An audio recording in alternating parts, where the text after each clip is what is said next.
clarification on here. You've got resignation WRRF and then somebody else WWRF. I'm assuming that's the same committee, just Yeah, a it little is. jumbled on the, Yes. okay. Just Unless making- they're in the WWF, and that would be a completely different Just situation. double checking, Unless you guys, yeah, right. just Age checking. match. Let's hope not.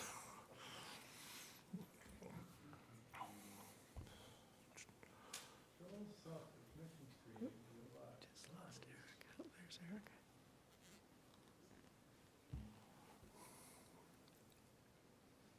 Hey, Mr. Don Duke. Hello. Need me?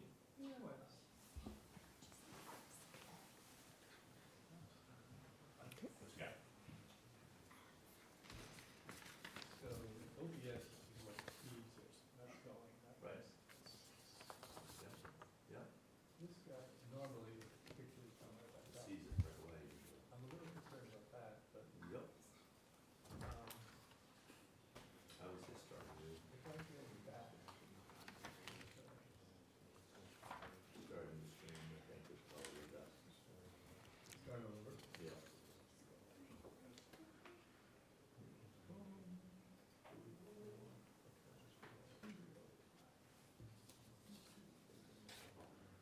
Come on, I have a lot of copies of the agenda. Oh, look at all these agendas. Do you guys have agendas? Why do I have 5 agendas? Yep. Right? These are all duplicates. What one are you looking for? Tonight's? You're looking for tonight's? Yeah. I just have multiple copies that were just sitting at my place. so. In case anybody else really wants one. You could put one in your scrapbook, too. Yeah. You can pass them out or sell them. High value.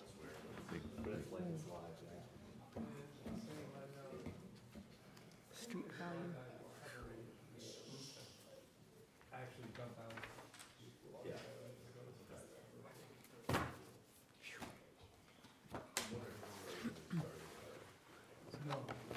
Okay, well done.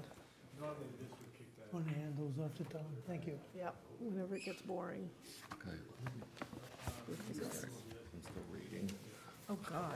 Holy moly. These are from last meeting. Can we, Oh, this is the last meeting. There's like like 5 to do these copies. after the meeting, if that's okay, since we're about to start? Yeah, you don't need to, after is good. We'll wait. Yeah. We think we're about to start.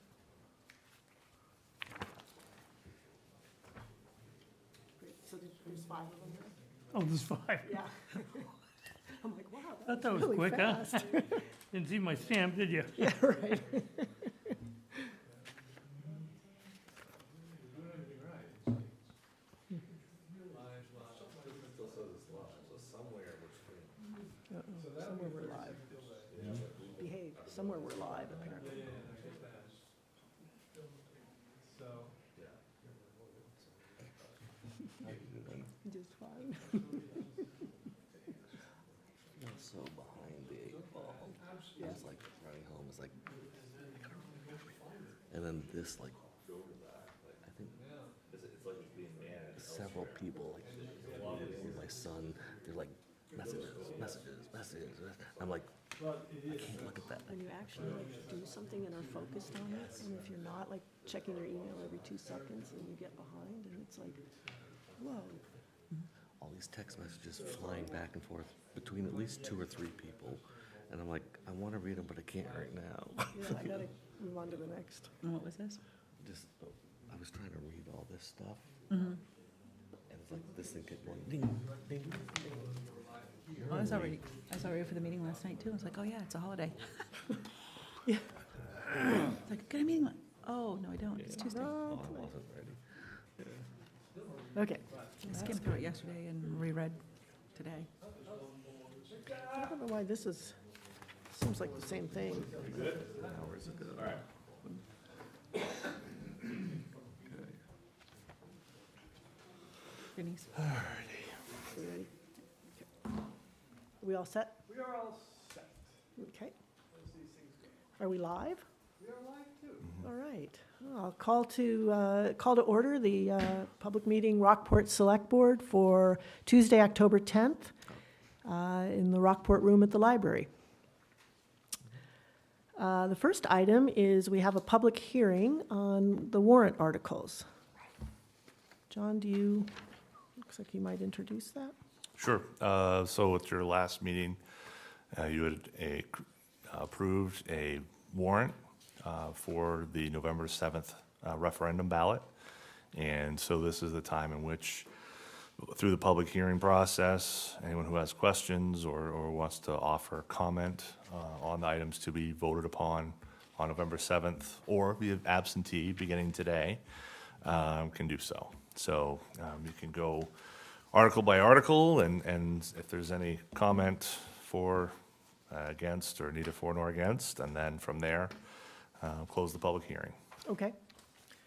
Great. So Article 1 is electing a moderator. I think we can skip over that.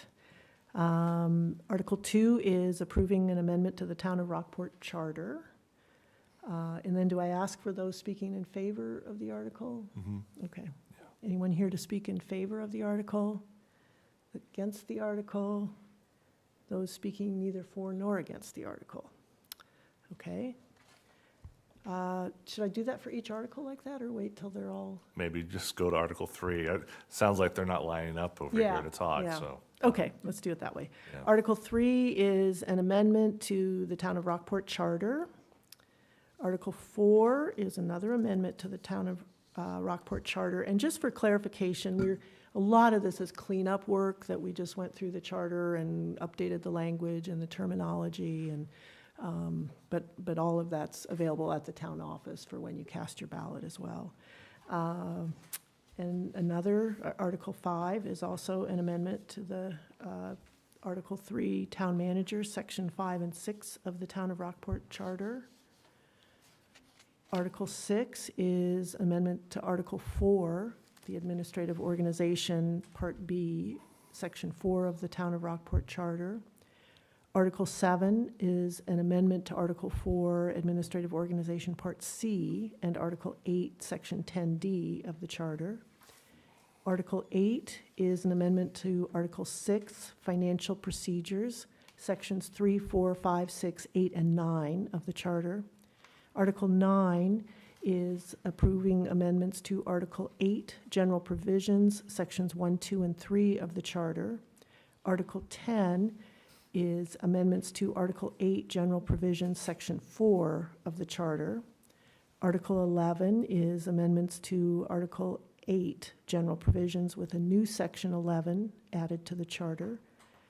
Article 12 is approving the amendment to Article 8, General Provisions, with a new Section 12 to the Charter. Article 13 is adding a new Section 13 to Article 8, General Provisions of the Charter. Article 14 is Article 8, General Provisions, with a new Section 14 to the Charter. Article 15 is an amendment to Article 8 with adding a new Section 15 to the Charter. Article 16 is an amendment to Article 8 with a new Section 16 to the Charter. And Article 17 is an amendment to Article 8, General Provisions, a new Section 17 to the Charter. And that last grouping, which are all adding a new provision to the Charter, what we've done is tried to streamline the future voting process for the town by taking very standard items that have been in the ballot every year and putting them in the Charter. So rather than each year coming in front of the voters each year, does the select board have the authority to accept donations on behalf of the town of Rockport? Some very standard things that now are, this ballot will be longer because of those changes, but in the future it will streamline our ballots. Okay, so those speaking in favor of any of the articles, those speaking against any of the articles, those speaking neither for nor against any of the articles. Hearing nothing, the public hearing is closed. Denise, just one quick thing on that. Yes. All this information is on the town website, so if people want to know before they cast their ballots, and also there's information on the election, they can get all that information right there. So they can read every strike through and every underline and italics and all of it. Great. See what the changes are all about. That's it. Good. Okay, next, town manager's report. Oh, great, thanks. obviously, the biggest thing that's occurred over the last month is we had the giant storm, the hurricane, that came through a little less than a month ago. We had activated our EOC, which is effectively the operations center for how the town deals with storm events. And, you know, we were largely pretty lucky as a town. The storm and the wind direction for the storm really minimized any sort of impacts into the harbor whatsoever. But we had taken steps through that week. We had met all the department heads and those who are, department heads of key areas to get organized on the Wednesday prior to the storm, so that as much as possible we could manage any of the damage as it comes at us, but also minimize impact to town facilities. So a number of the floats were removed. Obviously, it was a big undertaking to remove boats from the harbor, though honestly, the day of the storm, it was probably the calmest day I'd seen in Rockport Harbor all summer, so, go figure. But it was, that pre-planning was well worthwhile. Megan not only cooked a feast for a great deal of the staff at the fire station, but she was working out of the fire chief's office, and we were sort of doing a pseudo dispatch center out of the fire station. So working with Public Works, who were on the road, checking roads, cutting up brush, cutting up down limbs, the fire department doing also running around. There were moments, particularly in the mid-morning, where it seemed we were just getting that first real push of the storm, and it was happening very fast, and it was well organized. Really, credit goes out to all of our staff who were working on a Saturday. They could have been at home, in their jammies, I suppose, cuddled up by a fire, but they wanted to be out there and working, and it was a great sort of team building exercise in a way. You don't usually think of it that way, but it. Unfortunately, there was, some people lost power, some damage to particularly individual properties. We had some roads closed, but by the time Sunday night rolled around, basically 24 hours, a little more than 24 hours after the storm, just about every road was open. Power was on in a vast, vast majority of the town. It could not have gone smoother. Unfortunately, we all know that that's not the norm, so you sort of prepare for the worst, expect it. But in this case, it really did go quite well. So very happy with the response, and again, police, fire, Public Works, harbor, everyone had carried some weight to try to make this thing go. So, and the other thing that I would just add through this is the Civic Ready system. We were using that through the storm to send out messages both via the text system that's part of the Civic Ready, but it's tied in with our Facebook and all that. So it allows us to sort of get that information in one blast. And we picked up 40 or so, 50 or so residents to sign up for the service, which is, I think, fantastic. But we need more because, there is that gap, and not everyone does Facebook. And I think it's a great opportunity for people to get that information right on. And you also can micro-target sort of a neighborhood. So, for example, we had a lot of trees down in the cross street, Main Street, right around the golf course area. And I'm not sure. It may be interesting if you live on Vinyl Street to know, oh, geez, they're getting hammered over by the golf course. We're lucky up here. But the ability, the more people you have in that system, the more effect it has to sort of reach out to, the folks who live in Mystic and Camrock Drive and Cross Street to let them know. We say Main Street's closed, but, if you live, out by the Camden line, so what? Or if you live on the Main Street side, by the town office, so what? You can still get to where you need to go. But so it's just, there's little details through that process. But we're trying to get more and more people to sign up because it is such a great service, and you can really choose how you receive the information. If you don't want, to know, roads closed or, what's going on at the town office, you don't need to accept that information. You can just say, nope, I just want the emergency alerts, and, I don't want to know when there's a flood warning. That's up to you. So anyway, it's a good service, and I keep trying to, and the other thing I should say, that's not a service we sell the information. The only way that this service works is that the town has the information and only the town.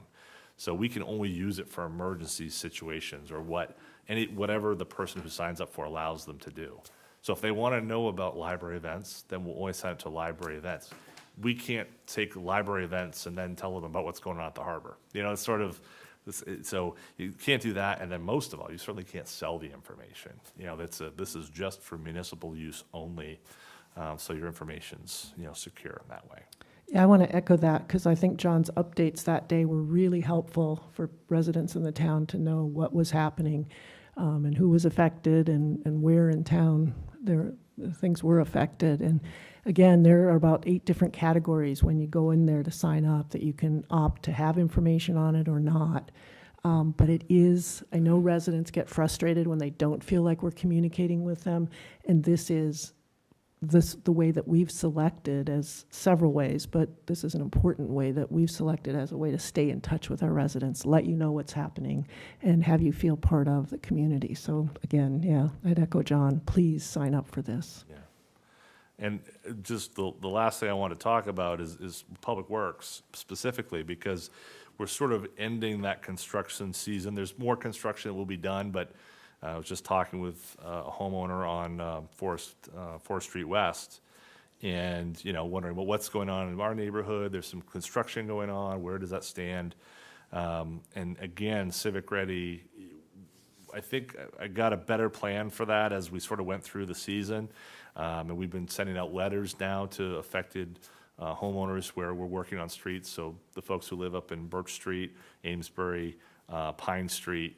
That neighborhood, we're sending them a map that shows, basically, their neighborhood, their street, shows them, where the right-of-way is. Because a lot of people don't know the right-of-way isn't at the edge of the pavement. It's usually quite a bit into someone's yard that they think. So this person I was talking to today, 17 feet from the edge of pavement is town property. But they mow it, they maintain it, so there's a relationship the town has to, we want to make sure it's back to a usable ability by the homeowner, but on the other hand, we have to make sure water moves. We have to make sure that the road's taken care of. We have to make sure that we've done that side of it. So we're trying to use Civic Ready to try to keep people updated, and as I said, letters and maps as well. So we have a number of different places: Kathy's Lane, Amesbury, Birch Pine, Camden Street is another one that, from the fire station up to the Camden Town line, we'll be working here over the next few weeks to try to get ready for pavement. And pavement should be, I would expect, in that timetable as well, certainly by Halloween. So, and that will have the biggest impact. And then the last thing I just want to mention is parking, because that obviously everyone's started to notice that. So. Went through with Public Works and started, unfortunately, the rain, we had one day where we didn't expect it to rain the way it did, and that kind of really messed up the whole plan for the week. But to try to start painting some of these areas that the board approved at your last meeting. And we've gone through, we've looked at where signage needs to go, and those are on order.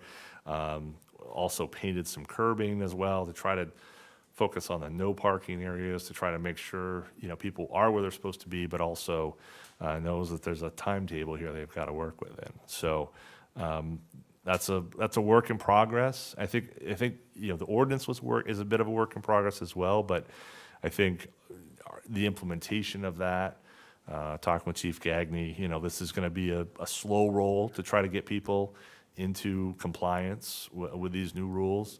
And really using them where it makes sense. I think apart from some of those overnight things, if there's ample parking, I'm not sure we're going to call a ticket officer from Camden to come over and worry about this parking lot up here, But if things are tight and things aren't moving, that's the time when, we need to make sure people are moving and obeying what we're talking about.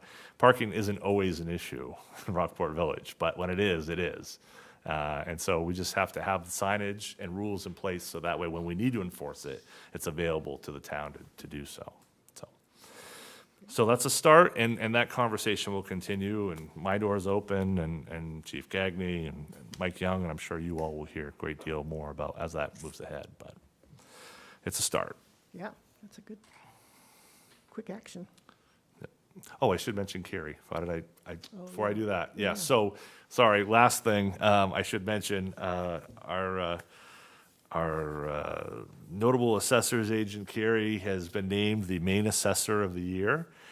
Carrie, who started over a decade ago in Rockport, worked his way up through that field. Of course, I know, his from his tenure back on the planning board to a couple decades ago, but Carrie has been has worked incredibly hard in that field and increased the professionalism, not just in Rockport, but across the state. He's a resource for assessors all over. Megan and I got to attend the ceremony where he was meant to be surprised with the award, which was pretty exciting, down at Sabasco last week, 2 weeks ago. And so anyway, it was nice to see him gain that recognition and see that the state recognizes his abilities as much as those in Rockport do as well. So anyway, congratulations, Carrie. That's great. Did us proud. Okay. Next, public input on non-agenda items. Next, amendments to the agenda. I wanted to add an item for wastewater commissioners, just an update on wastewater, which I guess I was thinking we'd do at the end of our action items. Okay. Consent agenda. We don't have to vote on that amendment to the agenda? No, I don't think so, without objection. Okay. Consent agenda. We have Bob Kennedy resigning from 2 committees, and then the minutes from last meeting. Is there a motion to approve the consent agenda? So moved. Second. Any discussion? All those in favor? Great. And there's Eric waving, I see it. And thanks to Bob Kennedy for good long-term service, both on the Conservation Commission and the Wastewater Recovery Facility Task Force. And I know he and his wife are moving out of town, so we'll miss them, but wish them the best of luck. Committee applications. First is we have Bob Colmar with the Wastewater Recovery Facility Task Force. And let's see, I see that Bob is here, as well as Bill Bowe, who's the chair of that task force. Do you want to, I don't know, Bill, if you want to introduce anything, or if we just have, Bob, do you want to just maybe come up to the mic and introduce yourself to us?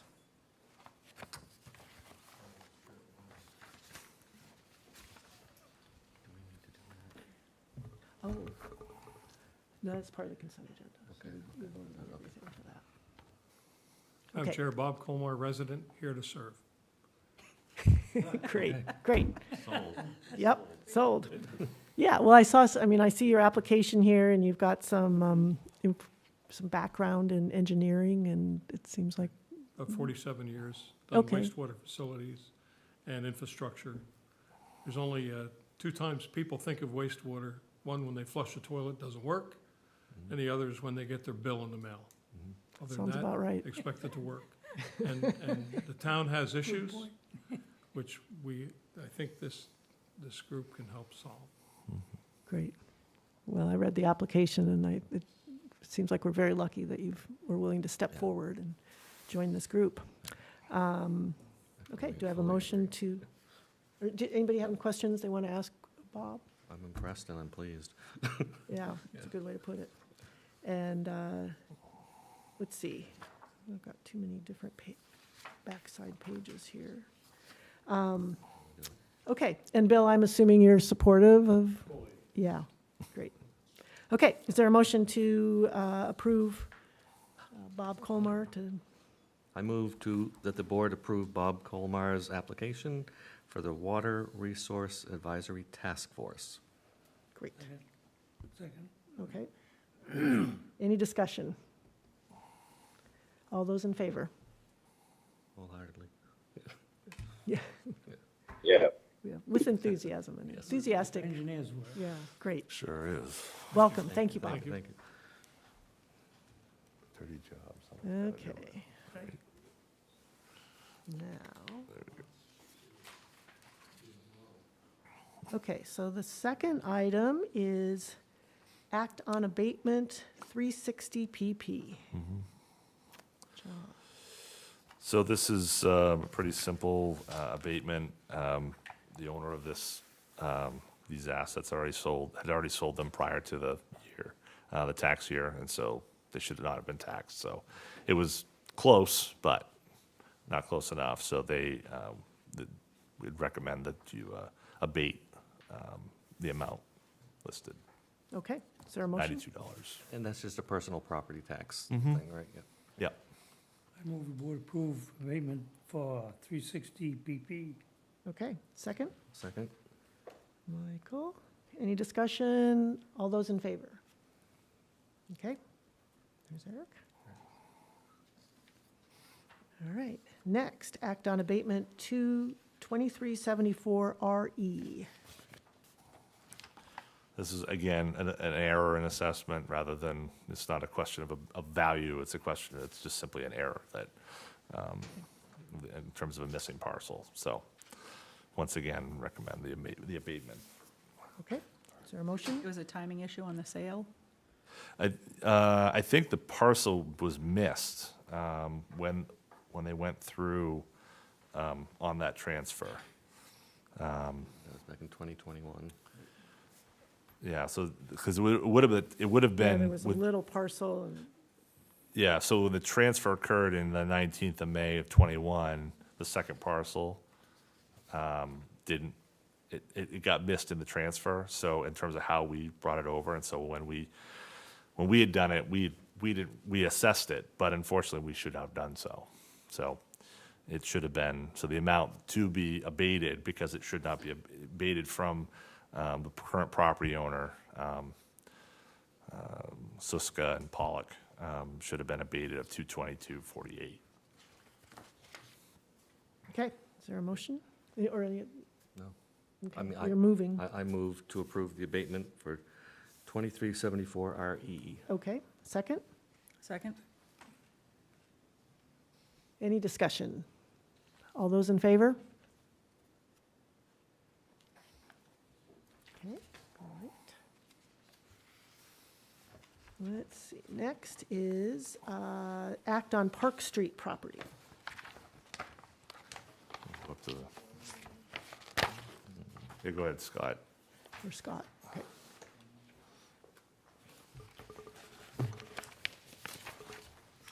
Love these chairs. I know, they're fun to play around on.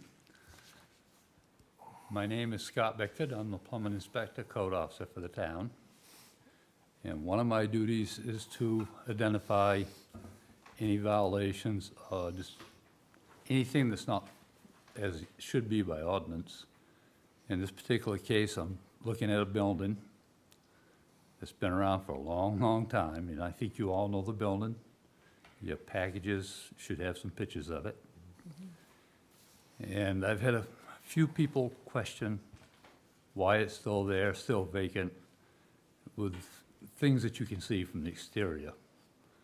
So I did visit it. I didn't go into the building, but I'm aware of the building. I have been in it before. And it's vacant. At the time, the pictures will show you there's some windows open, some corner boards is torn apart, wires hanging. So I've deemed that it is likely dangerous and a nuisance. And as the state law requires, if I've identified it, I'd take it to the selectmen, the select board, and I'll present what I have, and you can determine if you believe it's dangerous, then you'll have the town attorney do litigation. This is not a notice of violation. And if you determine anything else, such as it could be repaired, it may be repaired, or time frame, That's your judgment to make, not mine. I have talked to the owner, and a couple of times I thought she was gonna do something to make it work. She had told me she'd tear it down. She had told me that she wanted to build another structure, but the problem was she wanted me to promise her that she could do that in the future, which I couldn't do. I have to follow the ordinance too. Yep. So basically, that's where it's at. I'll entertain any questions. I just have, did you see the email that we got from the engineer, from Gottlieb and Dorsey? Asking for more time? Yeah. Yes, I did. What'd But there you has think- been- What'd you think of that? I wasn't overly impressed because there'd been plenty of time. And I thought that he had sent us something at the start of all this, which has been over a year. So that's a mechanical engineer, and I asked him if he wanted to document something, and he didn't. Yeah. I'd also asked the owner if she would have a structural engineer do an inspection to show me that I'm wrong, Yeah. and that never happened. At one point in time, she told me she didn't own it yet. But as the time progressed, she did own it. And she agreed she'd do something with it. She wanted to fix it up, which would have been fine. I would have been okay with that. But to do nothing and to let it go on, it was just not worth it. Yeah. So here we are. Hopefully, she'll stand up and she'll tell you that she's gonna start work on it tomorrow, or she's gonna tear it down tomorrow. Well, Or I think that's our goal, that was our goal, is just to find out what she's gonna do with it. I mean, it's in terrible shape, and Jonathan, is she within the floodplain? The house Just- itself isn't, is it? Shoreline. No, the house itself I'll is let- just out of the floodplain, but it is within the 75-foot setback, Right, totally. Shoreland is. yeah, So to do anything, she's limited on what she can do within the 75 feet. yeah, Takes planning board, and it's gonna take some investment.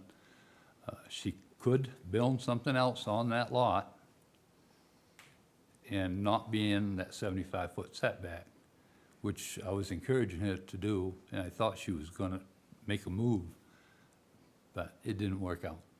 It's been, it looks like the original emails, and that's after you'd already been in discussion, started, October 7th was when you said, October 7, 2022.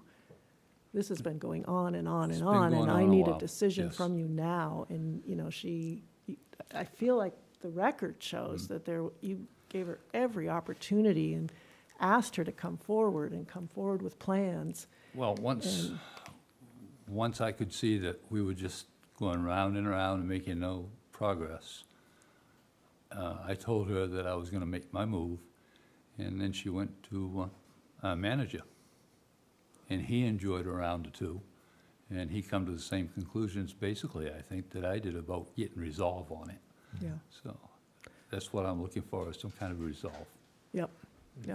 And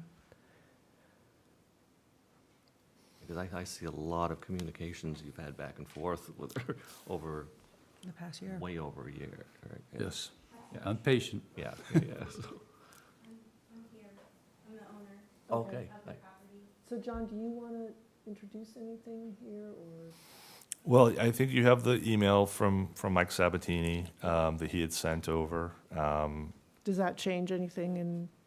I mean, I think it speaks for itself in terms of the request. I think Scott has done a fair job of summing the last year's work Yeah. on the project, on the parcel itself. My own involvement, I really try to leave it in Scott's hands. Scott's the code enforcement officer. It's really not a manager duty to get involved in such matters, but Liz had reached out to me with some concerns about the process that the town was pursuing. And I tried to effectively broker some sort of solution that would try to avoid a situation where we're in a select board meeting having this type of conversation. the concern was raised, and that, she may want to speak to her own aspect of this, but her perspective was one that this was a very short window to work within. This was back in June. And she needed more time to review her options and see what was possible. She felt that there was a lack of clarity in what she could do on the property at that time. And, I was swayed by that, and I felt it was necessary that seemed reasonable to provide that time and give Scott the plan that he's looking for, which would say there's progress being made, something will be moving forward here. So rather than going to the board in June, which Right. is where Scott was, it's Right. time to do this. You effectively, that was 4 months ago.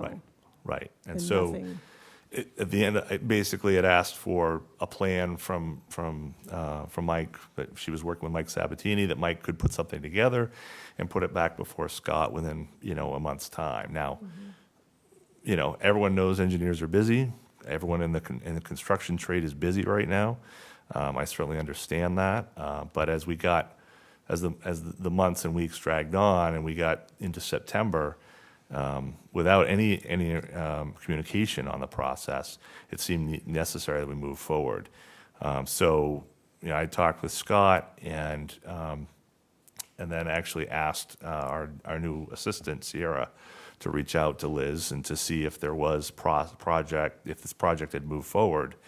And then, of course, we got the emails from Mike. And I had a chance to chat with Liz last week about where this stands. And, I can't say that, from my perspective, that I felt like we came to some sort of agreement that would work out of this.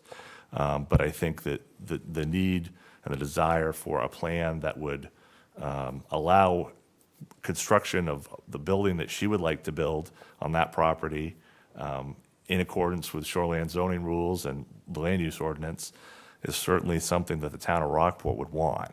The condition of the building as it sits is of the primary concern, however. So weighing both of those things, we have to deal with both at the same time. And again, the absence of that for all those 3-4 months, here we are. Yep.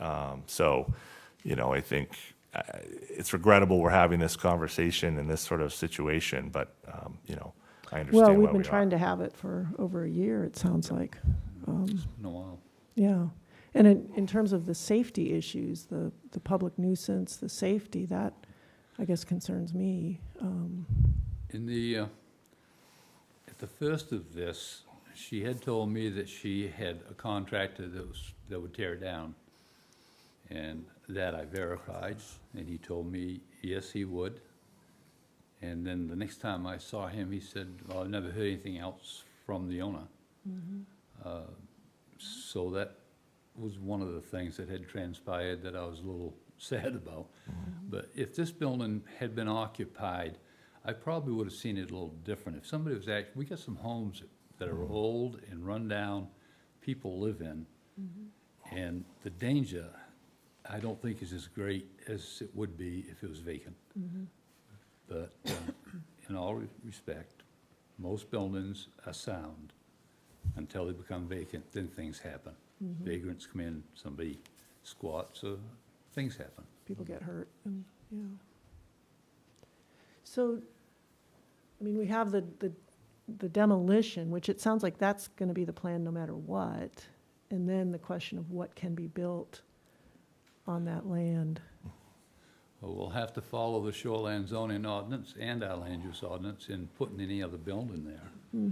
And that's the end of what I was trying to accomplish, but it was just too much going on without the answers. And it became what I promise, Right. and I can't promise anything because we have the ordinance that does all the language. Right. And you're not the ultimate decision maker potentially if the planning board needs to be involved, or, The planning board would be involved if it was in the 75. If not in the 75, then not necessary. well, I guess since the owner's here, we should, unless See if people have And- questions for, if you wanna- Mr. Sabatini's here too. Does he have anything to say? Does he have anything he wants to talk about? Well, I'll open it up to their Oh, side, I guess, okay. their side if they really would like to speak. Okay. How do you want to handle that? Do you? Yeah, come. I'd like to bring the mic to you, too. We have multiple ways. Yes.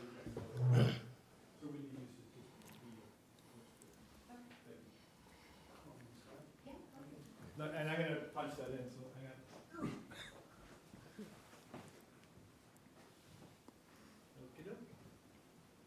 So my name's Mike Sabatini. I'm with Landmark Corporation, Surveyors and Engineers, here on behalf of Liz. And I'd like to go over a couple things, if you don't mind. First, ask the question, you know, why are we here at this point? When I drive by that building, just in a visual, it's still standing true as it ever was. It's- Let me just interject, because the reason we're here is our code enforcement officer, who is tasked with protecting us from public nuisances Right. and safety issues, and he has made a determination that building well, I'm- is not safe. I'm That's why ask- we're here, just, Okay, but I'm asking, so the town ordinance talks about nuisances, and it talks about, it's really the context of it is noise and all sorts of things. And then the state law talks about danger. And nuisances. And nuisances. And the state law focuses, if you look at the context of it, focuses on danger.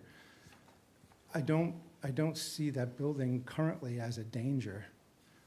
There are some openings that maybe could be boarded up, but it's neither here nor there. I just wanted to bring that up as a point. Like, it seems as though we didn't have to be here currently. well, okay, I appreciate that. So I just wanted to make that point. That being said, Liz contacted me in June, and I apologize to everyone. I am very busy. We have been very busy.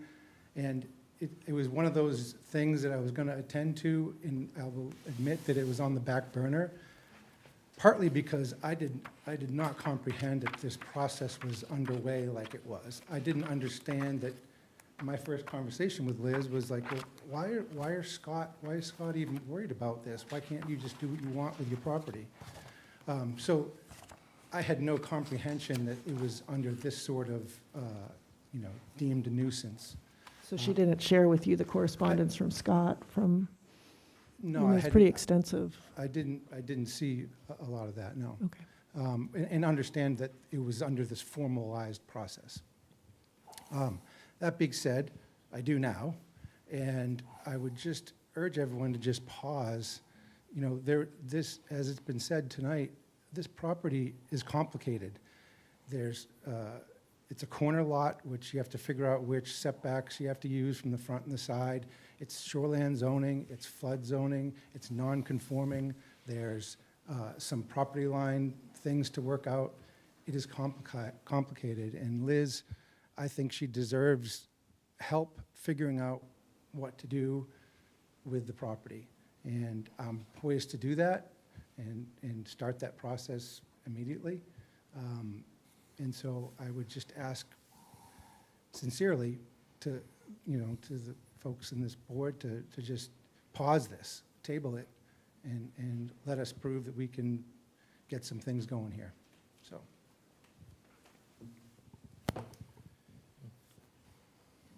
What time frame? I think 6 months is too long. I mean, I think we'd have to have something, given this history here.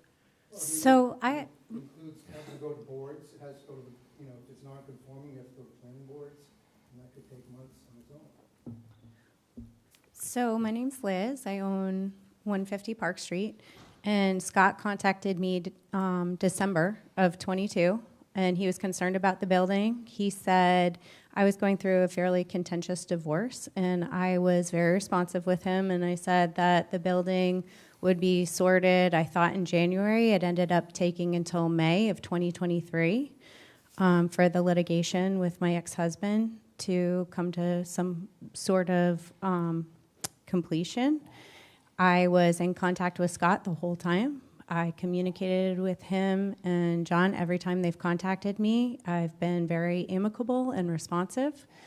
I was in touch with Scott many times in person meetings, and I was told that it would be in my best interest to put things in writing through email.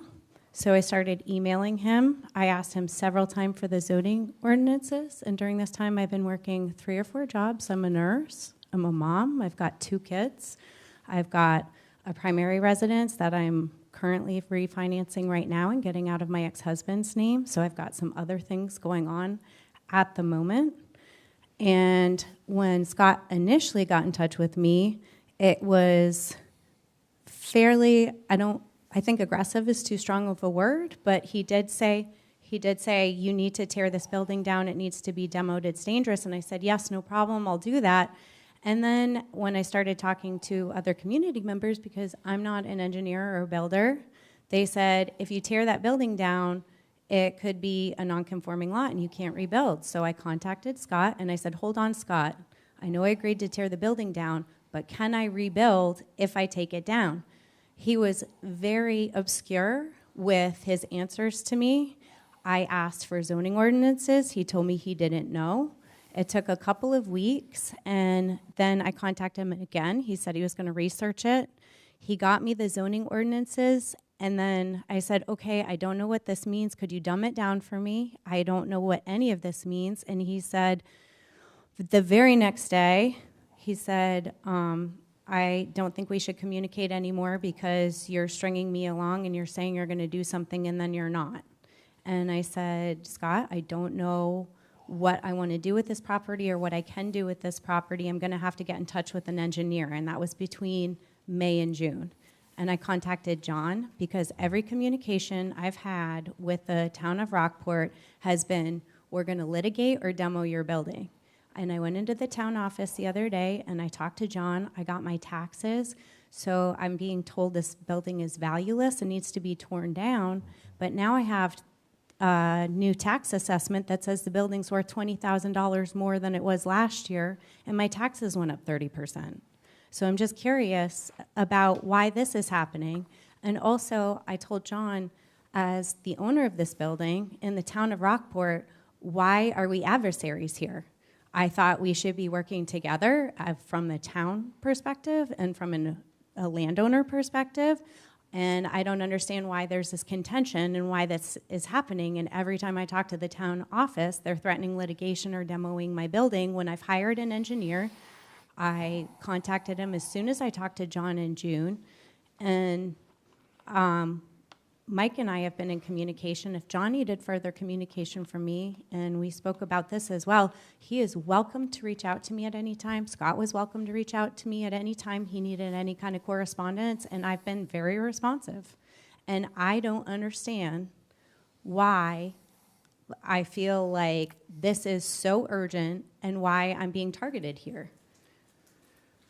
Well, I've obviously been on any of the phone calls, but when I read the written record, it seems to me that there's been a great attempt on Scott's part to share with you what the issues are. October 7, 2022 was only after discussions. That was a letter where Scott said, enough The is first enough. time I heard from Scott was in December of 2022. Did you not receive the letter he mailed to you on October 7, 2022? No, I did not. Where address was that mailed to? 150 Richards Road in Lincolnville? No. First time I heard from him was an email in December of 2022. So it's been 10 months. And even as of right now, the building is in my name and my ex-husband's name, and it doesn't have to be put just in my name until May of 2024. Well, I guess I'll just speak on behalf of the town, but not, I want to hear from the other board members. I appreciate the concern and the wish that Scott would devote all his time to this project, but when I look at the record, Scott really there was a lot of back and forth. He tried to explain to you the issues and the concerns with rebuilding on the property, but that it wasn't his call to make whether you could or couldn't rebuild on the property. That was going to take, maybe the planning board's involved, but it wasn't his decision. And this is a case where Mike or somebody else could have gotten involved much sooner And that's all Scott was asking. His initial attempt to discuss this with you was, or get someone to show me that this building is sound. From my review, I'm concerned that it's a nuisance and dangerous. But open that up to you because it's your property. And I know life gets in the way and you're busy and there's a lot of things happening. But on the other side of it, the town has an obligation to protect its other residents and the workload of our town staff who can't spend all their time working for one person. So I'm just sharing with you the other perspective Who's asked anybody to here. work for me or invest all of their workday into my projects? I asked for the zoning ordinances for my property.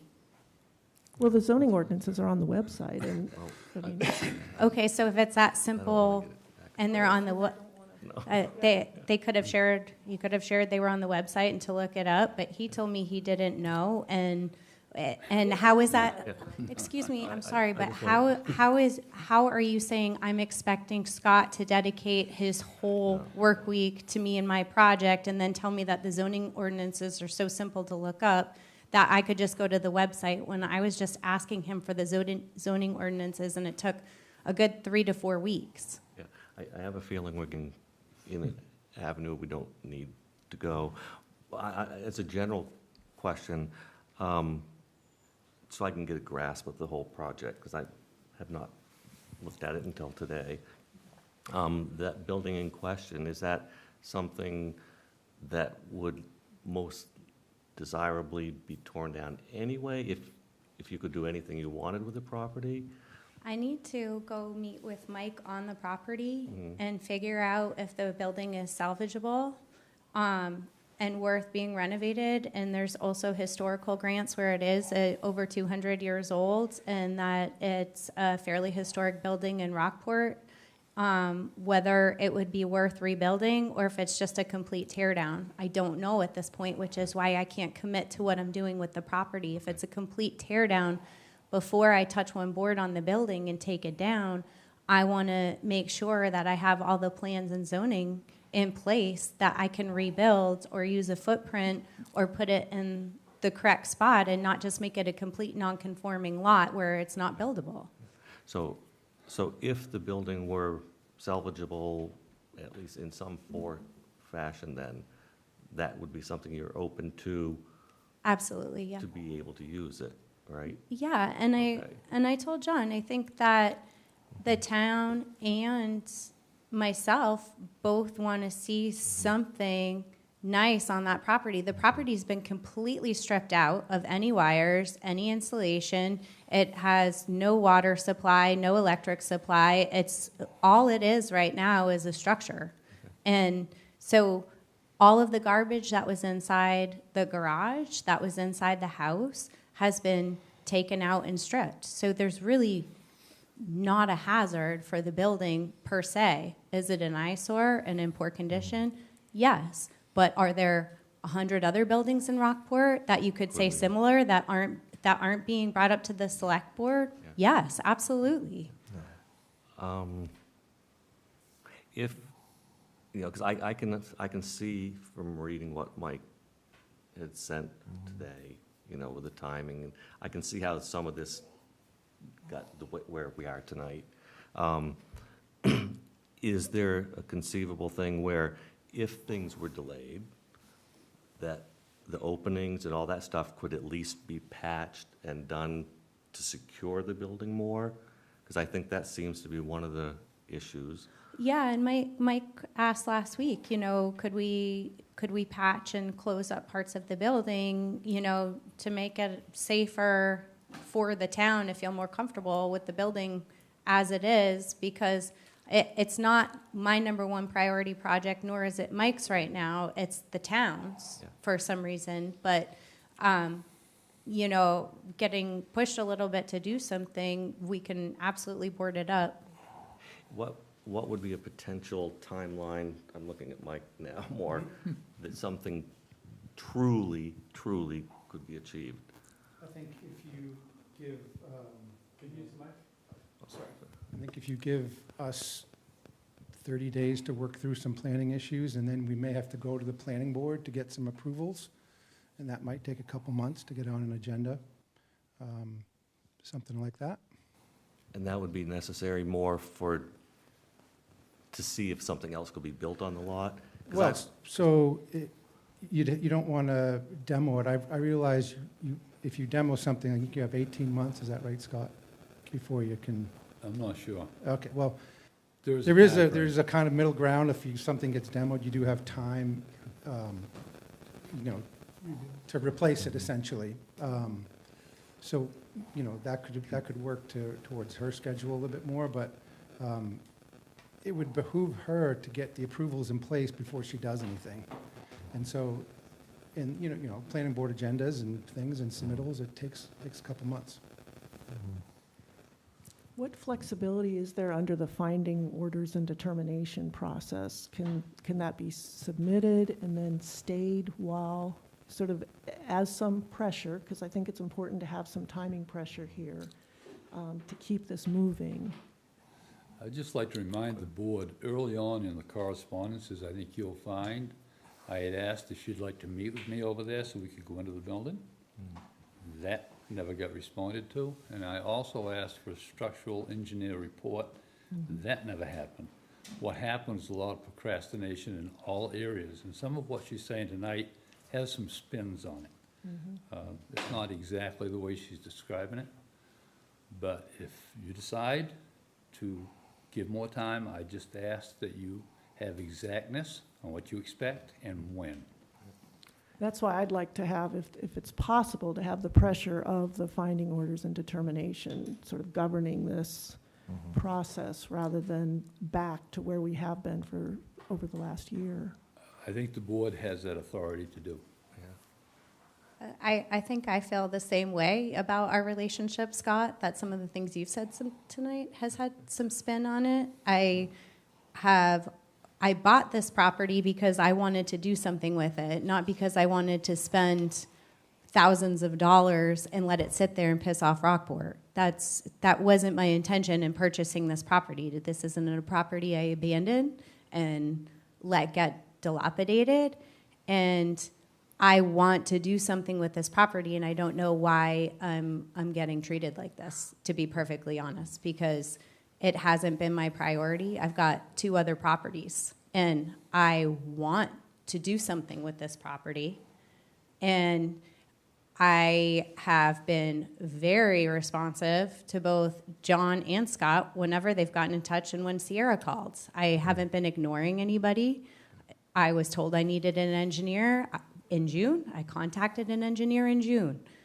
I was told that I needed to knock the building down. I called Craig Luce. I was going to have the building knocked down, and then I had to say, wait a minute. I will absolutely have this building knocked down and demoed, but can I rebuild it? And I couldn't get a straight answer, and then when I roundabout got an answer that probably not until you get all the zoning and planning in place, I said, okay, well, then I'm not going to have it demoed, and I feel like I've been disciplined for the last 10 months because I changed my mind and I wanted to slow the phone because I didn't feel like it was the right decision to get this building demoed when I didn't have the right plans in place to rebuild it. On the point about a structural engineer to determine the solidity of the building, or is that something, at least that could be done to Well, Scott's to determine, I mean, our code enforcement officer has made a finding. yeah, but you were asking. He's offered Liz the opportunity to bring someone in Right. to demonstrate that but that was over a year ago. Yeah. I guess what I'm asking now is, with Mike Sabatini now here with us too, is that something, how long would something like that take to have a structural engineer assessment of it? I'm happy to look in the building further. If the ultimate outcome is that it will be demoed, then that's a waste of time. But you can tell just by looking at it quickly that it's standing and will be standing for the next 6 months for sure, and longer, I'm sure. So, but I'm happy to put something in writing if you'd like on that. I think the safety issues about boarded up doors or thing would be the appropriate action initially. And I don't know where to point, you know, on my thoughts, but those are questions I had more than anything. So I'd like to maybe just highlight Scott's recommendations, and I don't know if you want to maybe add a little bit, but in Scott's sort of memo that outlines the entire situation here, he recommends receipt of a letter of intent from Mike Sabatini and Liz Hart stating what they plan to do with the building and their exact timeline. This timeline would need to have an immediate start date. Number 2, receipt of a permit application with the exact dates and times that construction would take place. The dates would need to be within the month, if not sooner. And then if these steps were not taken, recourse would be for the select board to vote to take legal action and issue a findings in order. So in large part, I think and clarified, feel free to step in, Scott, if I miss anything, but I think largely what Scott was comfortable with is letting the conversation go where there were some exact times and dates with which all of us here on the record with video cameras and what have you, that sort of put it on record for everybody. This is what the expectation is. And if we can't meet that timetable with everybody here in the room, then moving forward. But obviously there's already been a determination found that the building is dangerous. And we have an engineer that's saying that the structure is sound. Right, but that's part of a process, and the board makes determinations. And while I greatly respect Mike, that's part of a larger process, Liz. I think that's what we're talking about here. So, and I would also suggest this is the same sort of 2 steps that I had outlined when I spoke with Liz in June, that we're here also in the middle of October. I think that's the frustration is, you know, our town staff have spent a lot of time on this matter. So you think 3.5 months is a long time on this matter from June when John and I spoke and we said we'll get an engineer and move forward with the project, considering that builders and engineers are booked out 1.5 years? Well, I think since this project has been going on since at least by October 7, and I appreciate that perhaps you did not receive the letter, so we could say December of 2022, I don't know. So But less that than a was year. also, there were also other discussions even prior to that time. That's the point at which Scott said, enough is enough. But I've is spoken to getting Scott formal. that the property was in the middle of a litigation. Well, we could go back and forth on who said what when. I but follow we- the deeds on that. And it's still in my name and Shane's name as of right now. Okay, so Scott has recommended steps, as John outlined. And I agree with John's Those, language on that. okay. Okay, so can we get a letter of, I mean, I'm just throwing this out. If we could get a letter of intent by tomorrow from Mike Sabatini and Liz Hart stating what they plan to do with the building and their exact timeline, and with an immediate start date. Is that something? Well, the only part of that I would take a little objection with is, we don't know what we want to do with it yet. We need the time to figure it out. But everything else makes sense. Well, that's like saying everything makes sense except, I'm an emergency room nurse, and I've got 3 12-hour shifts. So, I mean, as far as, I don't know what you do for work or what you do during the day, but I've got 2 children, and my time schedule and my priorities, I really want to move forward with this building. Like I said, I'm not just sitting on it. I don't understand there seems to be a lack of transparency about what's going on with this property and the structure, because you want something done tomorrow. well, we've wanted something done for the last year. And I appreciate that there are lots of things in life that get in the way. And December again- 22nd is the first communication I had about the building, so it's been less than a year. What is your personal attachment to this building? I don't think that's, That's not Right, where we I are. don't think We've got, that's- we I have don't think town staff that's- that have put time into this on behalf of the residents of Rockport. I mean, this is a situation where we have one resident, but we also have a land use ordinance, a zoning code, and we have our code enforcement officer, who is our expert in town, who has made these findings. So, and I know he has tried to, based on the record I've seen, he's tried to work with you, but there also, time is important. I appreciate that your life is busy and full, and this isn't the highest priority on your end. What I'm saying is tomorrow doesn't seem very reasonable is my Respond back. point. What's your date? Point two. It would be dependent on Mike. I don't know Mike's schedule. Okay. I mean, my email outlined, what more do you want from the email, I guess? Let me look at that again, yeah. Maybe short a time frame. That's all. Yeah, 6 months is not acceptable. Okay, what do you want to see? And why, I'm just curious, why would 6 months not be acceptable if you have an engineer telling you that the building's sound? Well, we don't have that, do we? No. And we have a Has anyone given finding. that to us?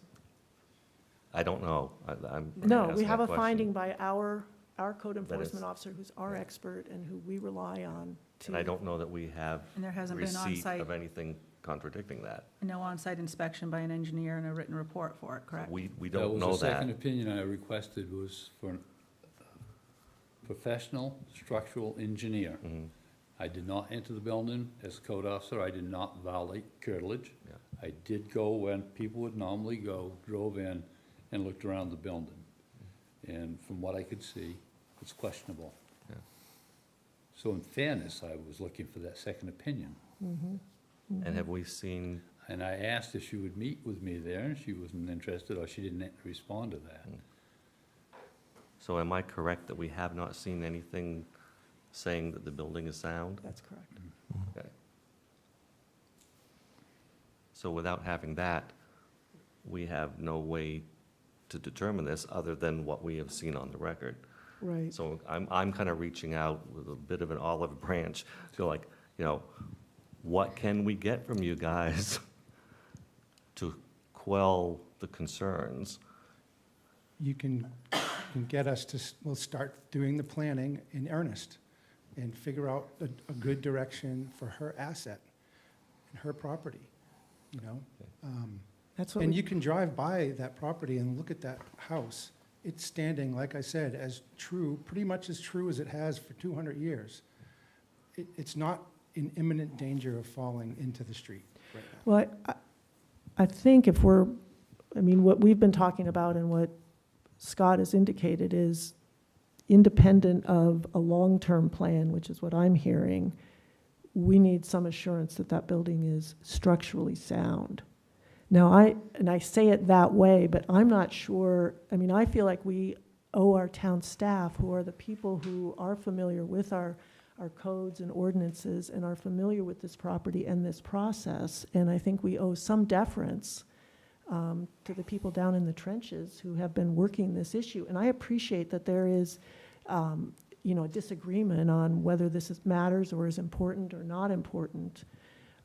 But our code enforcement officer, our town manager think this is important.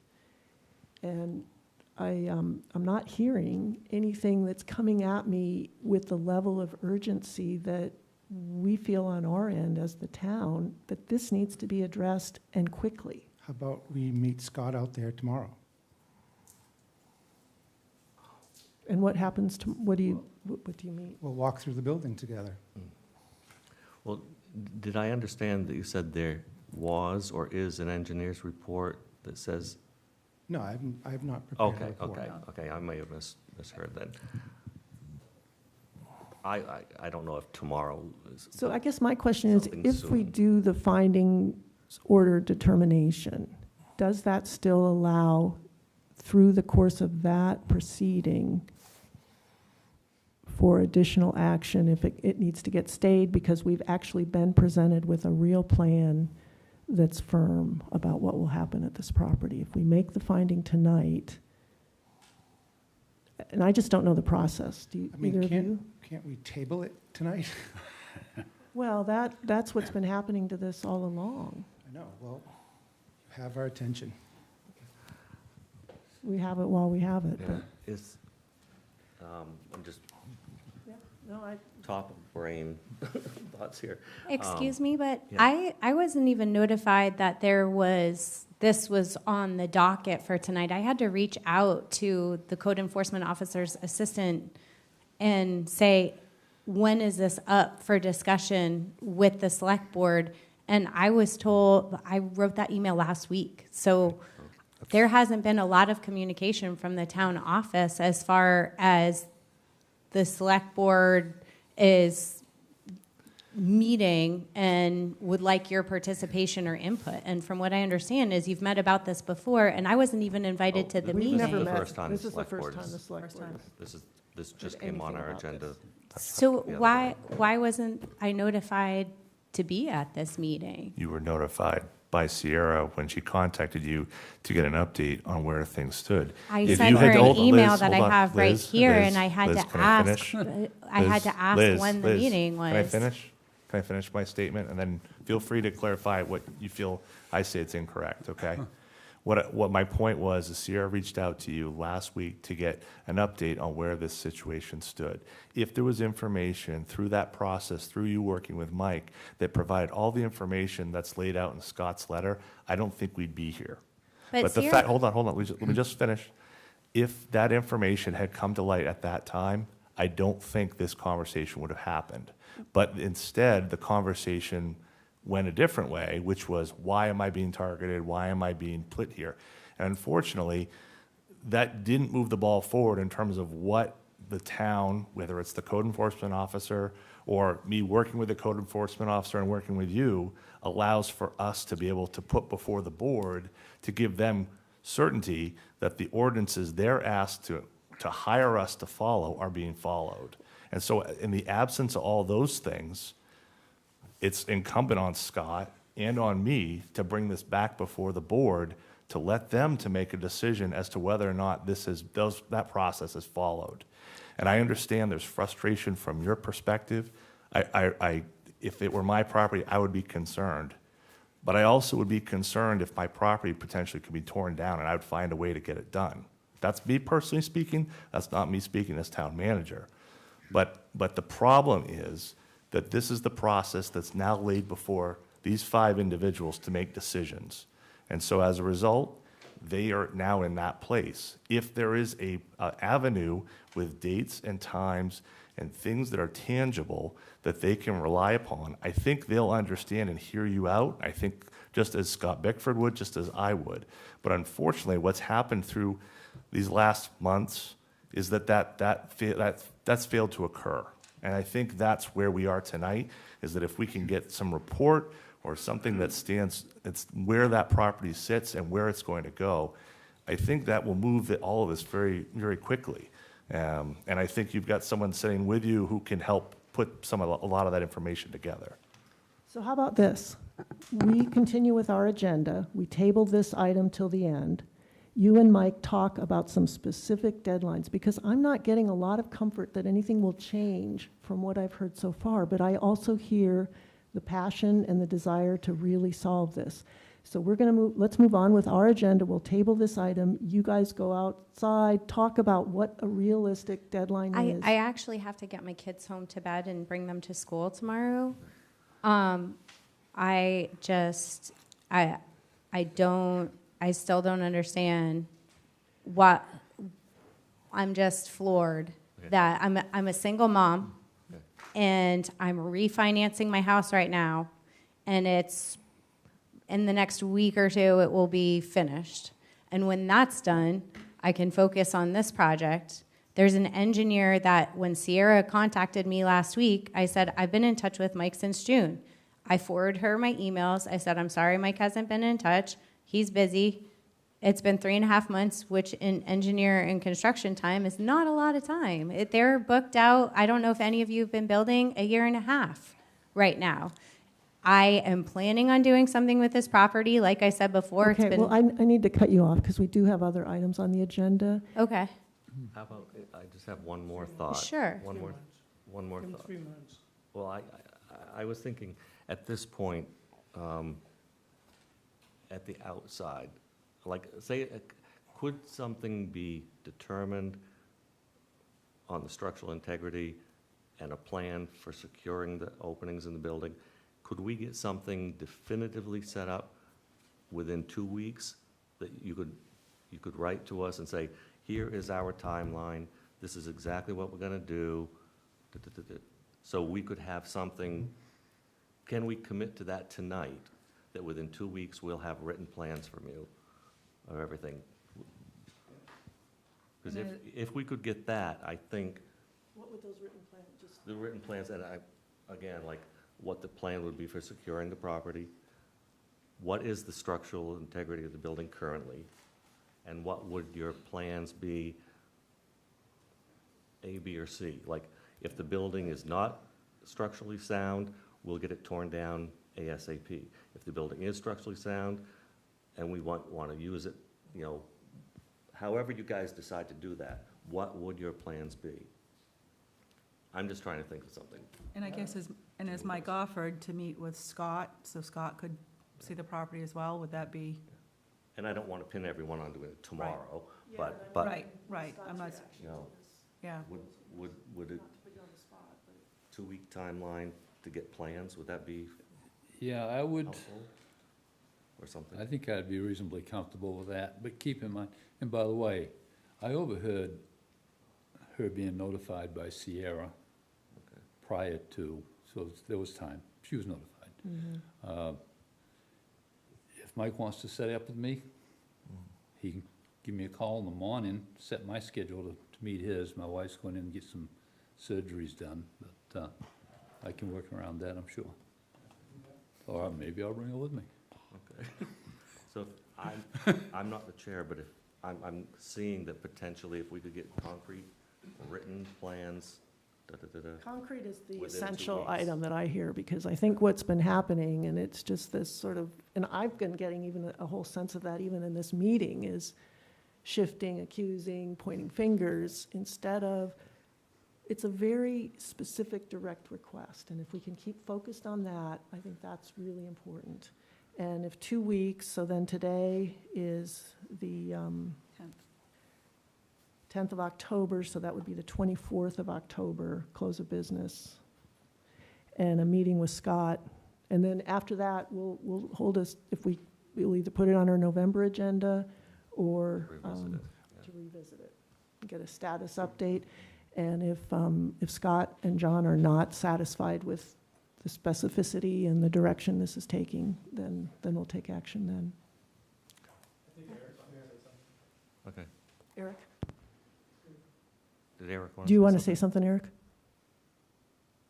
No? No. Okay, okay. Okay.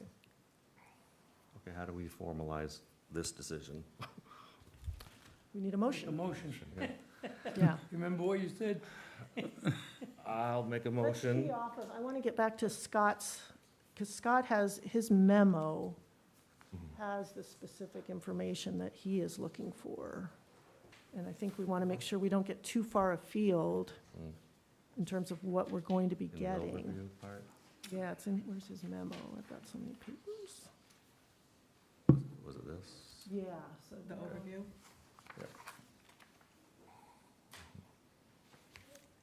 What John was reading? I think it was these two pieces. Yes, Letter of intent. right. Yep, that's right. Okay, so those two items within 2 weeks. As well as a meeting with Scott and a statement that the building has been determined by a structural engineer to be structurally sound. So number one of the two, because number two includes a permit application. Okay. So we're just number one, within Number 2 one. weeks. Number one, to address the soundness, correct? The soundness of Exterior. the building, You know, the Yep. plan of the building, and if exact not timeline. sound, secure the safety of it at minimum, Mhm. and also if not sound, a plan for demo, Mhm. correct? Mhm. That's what I heard. Okay. But we aren't going to worry about the permit application within the 2-week period. That's what I'm, No.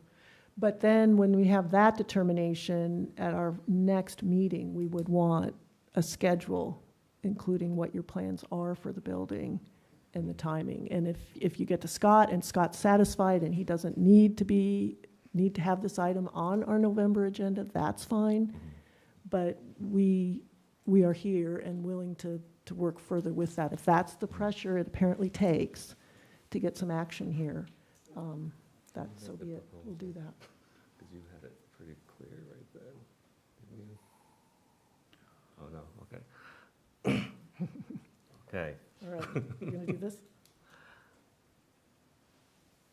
I would propose, I forget the language here. Move. I move that the board accept, That the board table the finding, order, and determination 2 weeks. for 2 weeks, pending receipt of Okay. a determ, Can you make the motion? I, 'cause yeah. my clarity I can of try. thinking. Okay. I make a motion that the board table, Forget it. called the Fine, finding and, finds an order. Yeah. Finding. findings in order Mhm. for 2 weeks to allow for receipt of, no, I move that the board table the findings in order for 2 weeks to allow a process for the engineer and the code enforcement officer to meet to determine soundness of the building in question, secure the building for safety, and if not sound, make a plan for demolition to report back by end of business on the 24th of October. Well done. Is there a second? Don't ask me to repeat it. I second that. Okay. Any discussion? All those in favor? Great, okay. Thank you. Thank you, thank you, thank you. Sorry, this is difficult, I know. Oh, John, Michael, you got, okay. Thank you, Scott. Okay. I'm gonna have to look at the, to get all the motion. I couldn't read fast enough, Yeah, but it was a good motion. Okay. okay. Next, we have act on harbor kayak policy.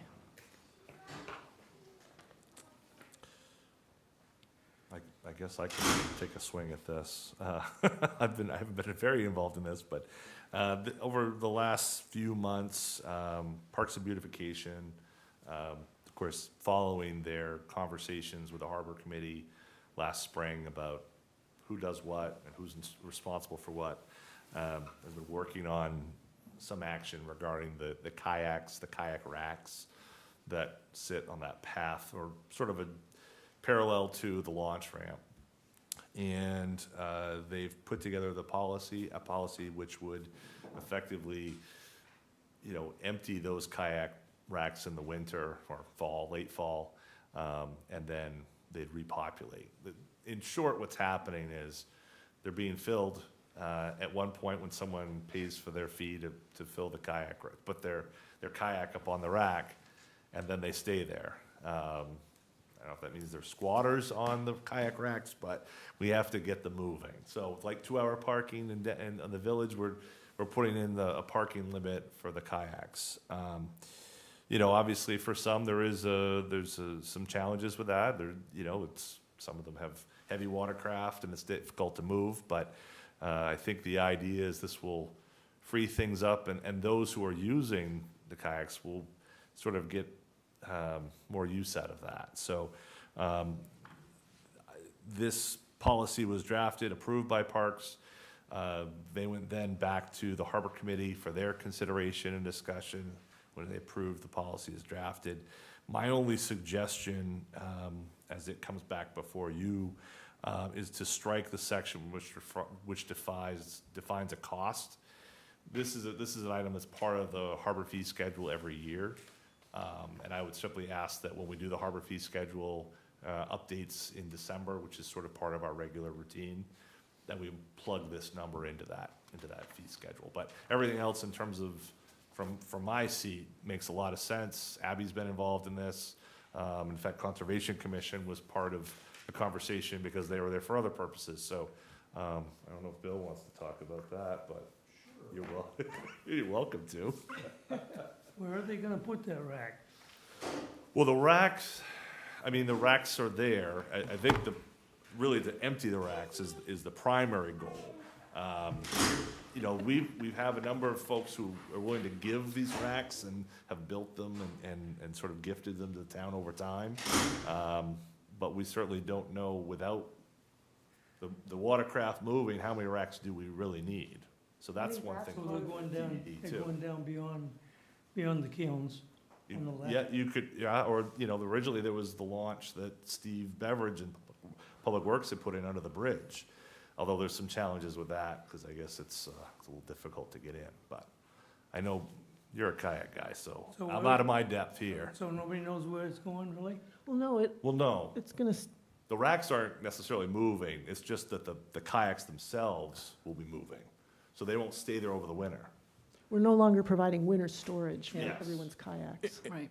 And that was one of the questions that came up, too, in the discussion in the last meeting between Conservation Commission and Harbor Committee, is an empty rack versus a full rack, does it really make any difference? The idea, according to Abby, 75% of those kayaks on that rack are never touched all season. So they've become sort of, There you go. it's worth $150 to just, But people are paying their bill. they're paying their bill, but then the people who are actively using their kayaks don't get great locations because they're the newer people. It's just time to clean, there's just a bunch of stuff So there. the assumption is that the people that have been paying will continue to pay if they so choose, then they'll just bring their kayaks back. Yeah, and they're totally entitled to do that, but there may be people who finally, the inertia of not wanting to deal with the kayak, they'll be like, I never use it, I'm not bringing it back. And it's an area, it needs to be cleaned up, you can't get in there, Well, yeah, I suppose and that it's like if the we boat club, clean the you know, weeds people out aren't in allowed to April. leave their kayaks there all winter. It's Yeah. sort of just good housekeeping to keep, that was the Parks Committee view anyway, as the liaison, I'll just speak to. How do they keep track of who's paid for what kayak? Are they identified somehow? Each rack has a number on it and everything. Yeah, Yeah, so I there's a think little Abby- label and says, I mean, I understand the concept, that part of the, and I'm double dipping here because I have a 95-pound kayak that, you know, we can't put on the roof of our car. And so we're gonna take it off, you know, in 2 weeks and bring it back in May. And in the meantime, we'll hang it in the garage, but the rack's still the same. They might So- move while things get cleaned up over there. There'll be an Yeah. assessment of which racks we keep, how many we're gonna need. I mean, I think, I appreciate the individual concern. Yeah, that's just a personal thing, but on the broader issue that I saw in the last meeting was, is this a solution in search of a problem? Or do we truly, does this really have an issue that needs to be We have- resolved? the And I'm, Rockport Harbor the Marine Park has become a storage area for lots of kayaks that are never used. I think what we want Marine Park to be is a place for people who are using the waterfront and are enjoying that. Our residents should have that access. But we don't want, I mean, there's just a lot of watercraft over there, according to Abby, that are just there all the time. so the concept then is that you're hoping that if someone takes it away, they won't pay to bring it back? I mean, Some that's portion of them. effectively what the. Some portion of the them may objective not. is If they here. all do, that's great, then they care that much about it and Yeah. matters to them. But that was the thinking on the Parks Committee part, working with Abby. So did they talk about parking at all? With these kayaks with the new rack they're gonna build, and where's all the parking gonna go? I wasn't aware that there was any changes to the racks intended. No, I think if anything, we expect the number of kayaks to go down. You're just hoping if they go away once, they won't come back. I mean, I realize that it's a philosophical question, right? I mean, I don't know. Right, and I'm None of only us- basing it on Abby's her observations down there, that the majority of those kayaks don't move all season. Right. Well, maybe if they find a winter home, they won't want to leave it. Main Sport had their new service for hauling it, storing it, Oh, yeah. and bringing it back in the spring Oh. for $250, I think. Well, Yeah, I saw those posters on Well, there. I'll figure my own personal situation out. That's not an issue. That's, We're gonna pass a Yeah, plate tell us- for you, Bill. that's just merely a Does complaint. That's anybody- got nothing to do with the we know if legitimacy there of are the people on a concept. waiting list for kayak spaces? That's a good question, I don't know that. Yeah. Because they have been building kayak racks Yes. as there's demand, but it is getting pretty crowded over there. Well, and that's part of the larger conversation, this is what's the right balance of everything that happens down there at Marine Park, you know? There weren't kayak racks when I was a kid, right? But now there's 8 of them, I think. And of course, there's a stinky bathroom on that side too, but we don't talk about that. But, you know, there's a lot of change down there, and so what's the right proportion of everything that has to be, right? And I think that's the biggest challenge we face down there right now, going into the next 5-10 years, is what, you know, we talked about Skyhook, that was a long conversation, and where do they fit, but all of those pieces, you know, the boat club, Rockport Marine, the Harbor Masters building, the lime kilns, they're all big pieces that have to fit, and how do you do that? And I think you 5 will have to get that joy to get a chance to figure that out. I don't know, it won't be easy. Yeah. But- Okay, is there a motion? I'm pondering.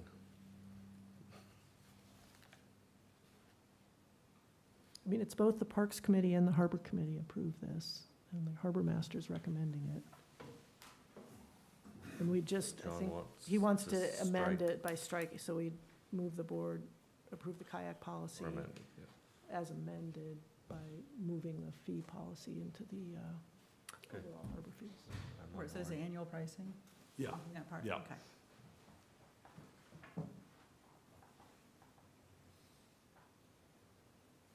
Okay, do we have a motion?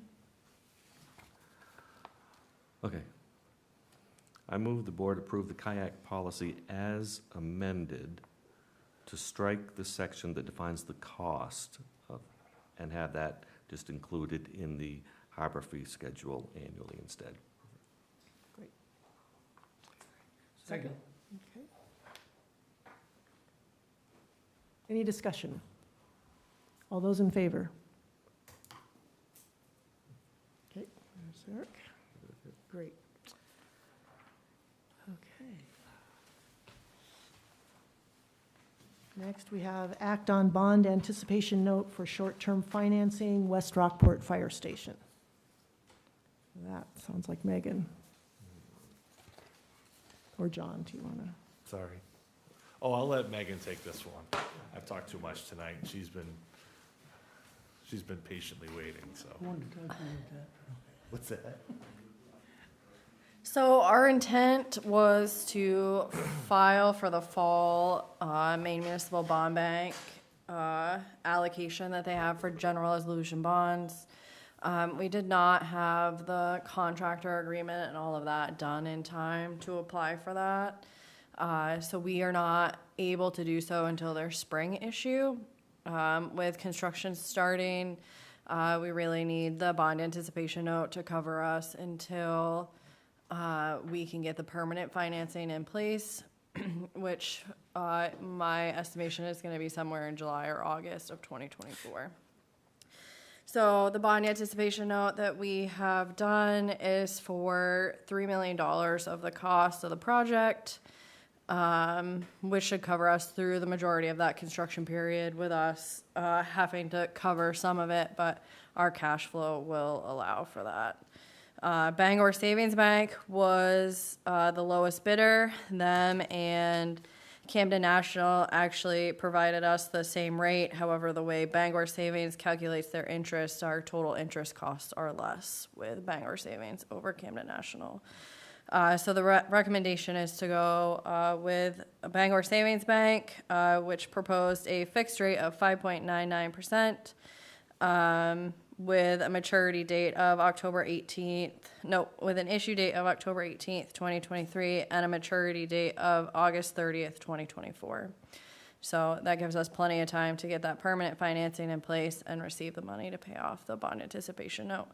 There is no prepayment penalty, so if for some reason we get the money a few months earlier than we think that we will, we'll obviously pay it off as soon as we get the permanent financing, and reduce the total interest cost charged to the town for that. Is there a motion? Do I need to read the whole thing? I think so. Yes, that's from the lawyer. Sorry. All right. This bond stuff is.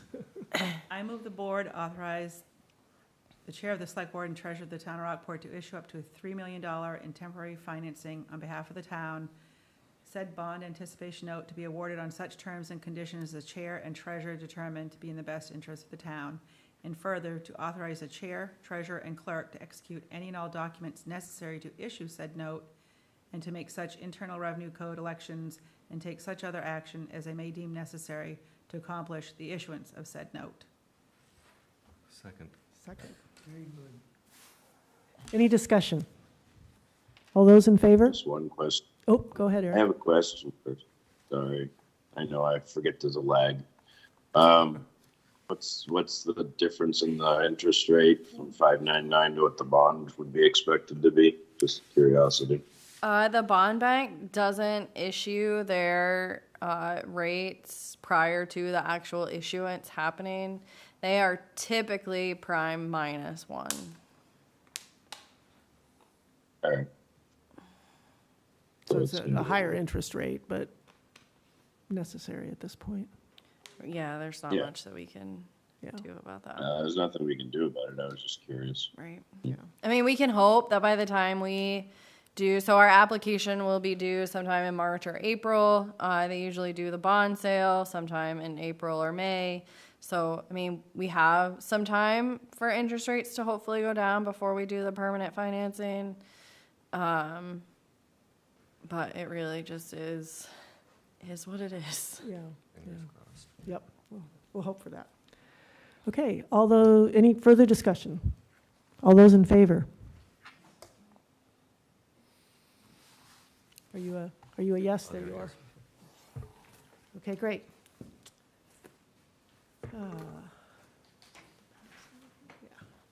Okay, next, act on SAD 28 school warrant. John? So one of the joys of being a member of the select board is you get to approve an already approved election that the school board has already taken action of and created. So this is there's a $2 million bond that the school is pursuing at the polls in November to replace the heating system at the Rockport Elementary School. Apparently one of their geothermal system has collapsed and they need to replace it. So that came about 5 seconds before Liz hit send on the ballots. So they'll be using a hand count for their ballots. So you'll get a pen and you'll get to mark that one, and then who knows when they'll count that. But the way that works, for those who are unfamiliar, effectively the school board already has taken action. This is sort of, like I said, a rubber stamping. You have to vote to approve it, but they already have the right to do it anyway. So, And then the voters will vote on it. yes, the voters will That's vote on it. This is just the action to place it on a ballot. For us. I move Okay. the board approve said 28 school warrant as presented. Second. Second? Great. Any discussion? All those in favor? Oh, Sharon? Oh. Yes, please. Discussion. Back to discussion. Sorry.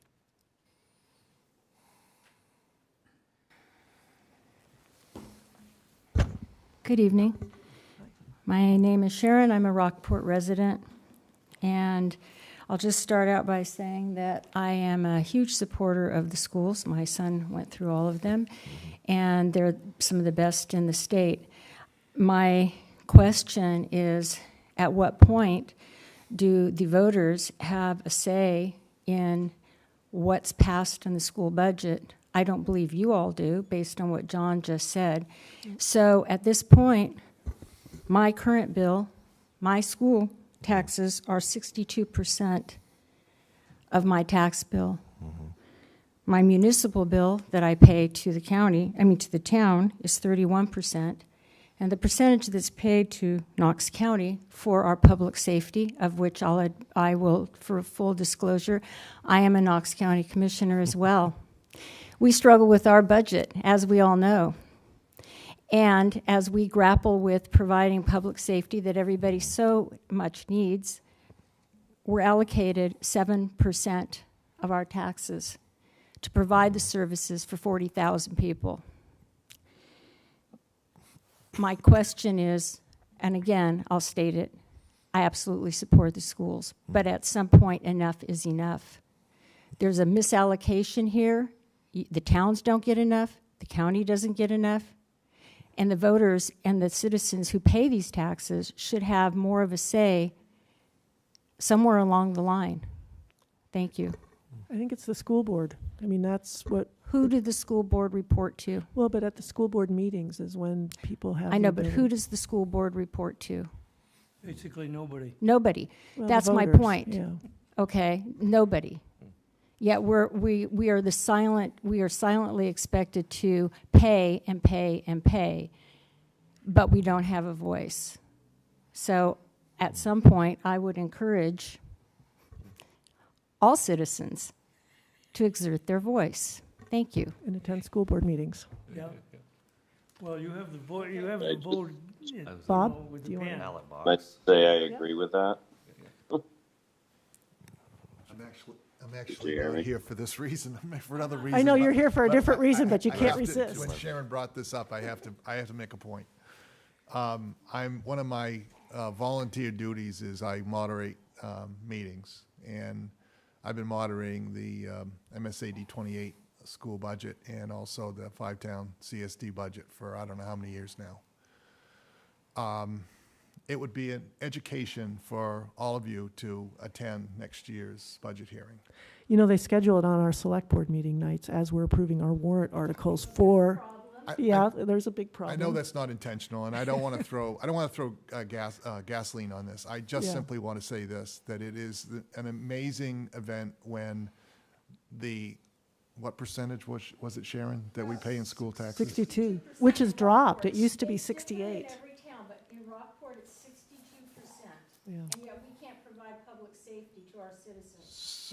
So 62% of our tax dollars are being voted on by no one other than teachers and department heads and school board members. No one shows up at those hearings. That is a problem. It's a tragedy, and Yep. people feel that the numbers are so huge, they can't wrap their arms around it enough to ask a couple questions. So it's a big problem. I would say it's ever going to come back to us, but I just wanted to make that point. Yep.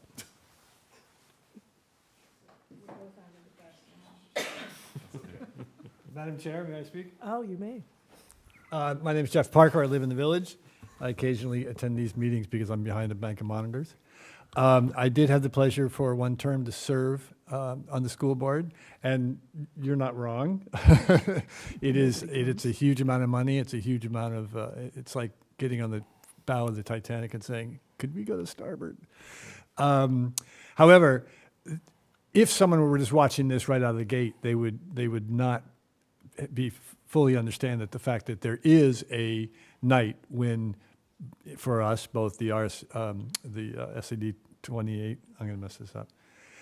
But anyway, so they do get together and vote, and the fact is, practically no one shows up. Even when you had very concerned and well-studied citizens like Alex Armentrout would go there all the time, and he would have all the figures and everything. Still, there's only 25 people there. So I just wanted to make the point that there is a place and time that happens to coincide with It did last year. a meeting that you have, but that there is that opportunity. It just happens to be something that right now nobody goes to. So, and I'm sure that the present school board would love to have more input, and I've heard that. We because have, the more the questions get out there, regardless of what happens thereafter, the more people know what's happening. So, Yep. Thank you. Thanks, everyone. I guess that's it for discussion, so we've run out of people. All those in favor?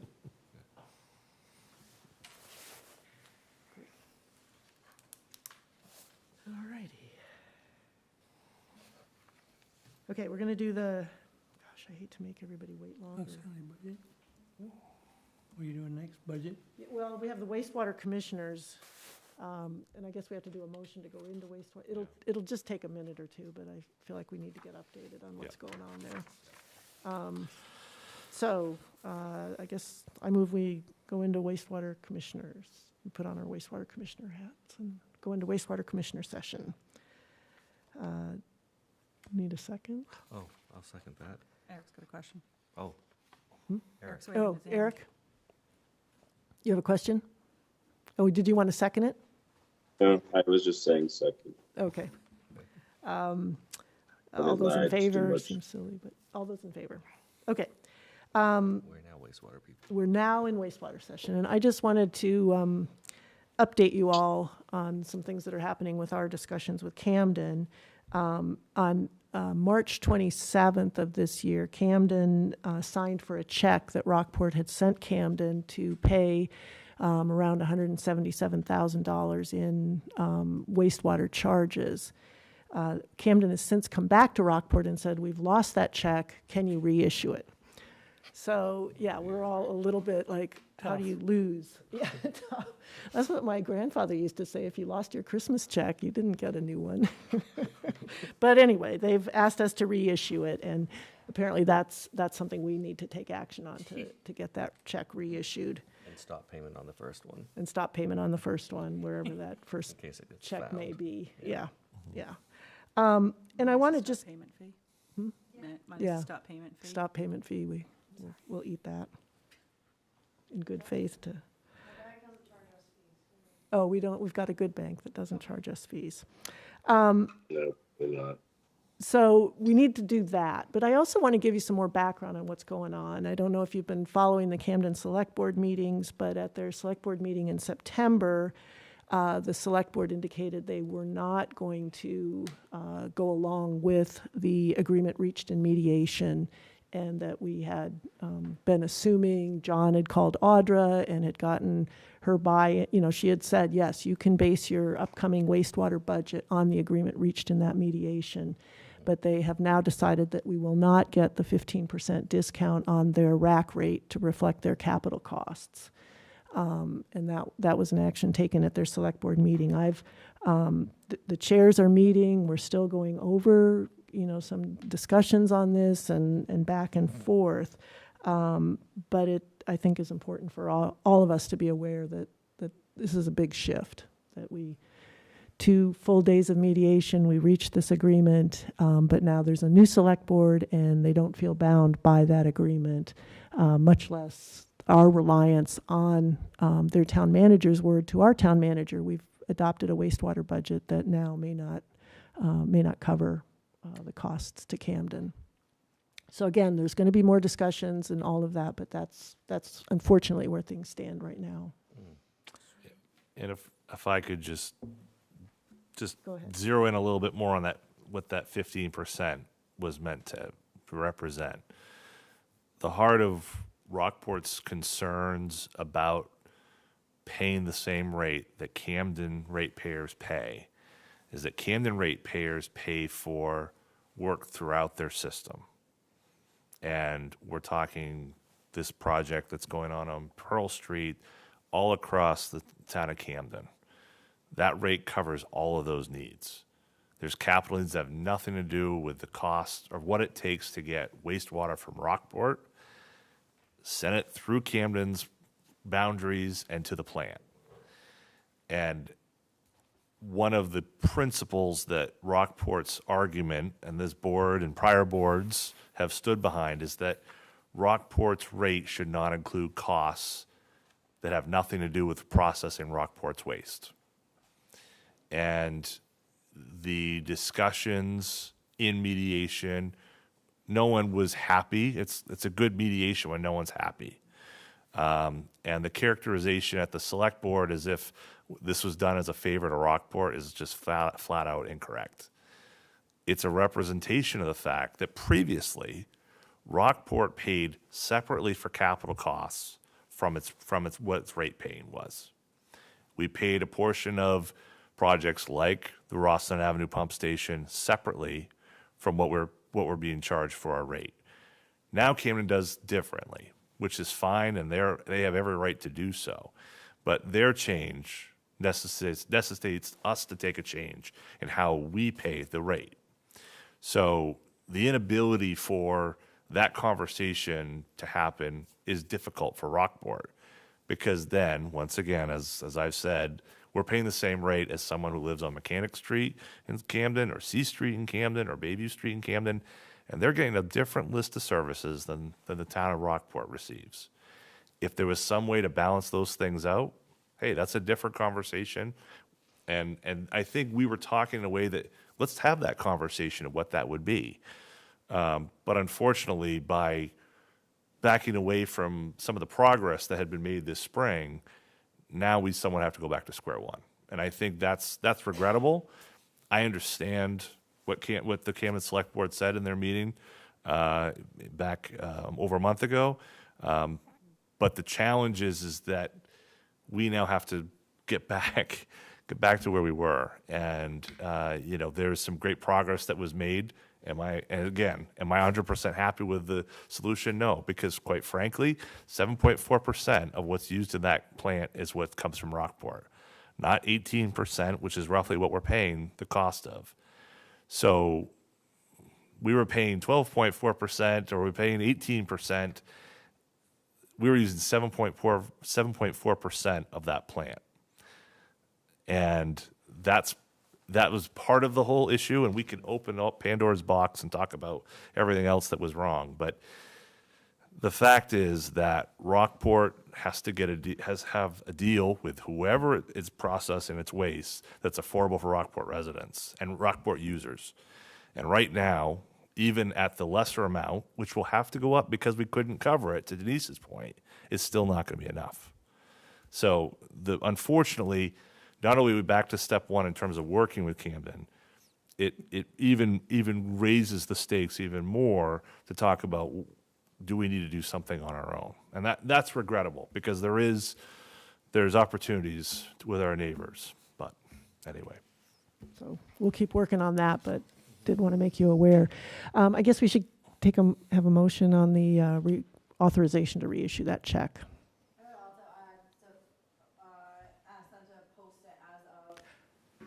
That's right, to ask Maine Water to post that as of March 27th, which Camden has agreed in principle that we should not be charged any late payment fees or interest for that gap in time that they lost the check.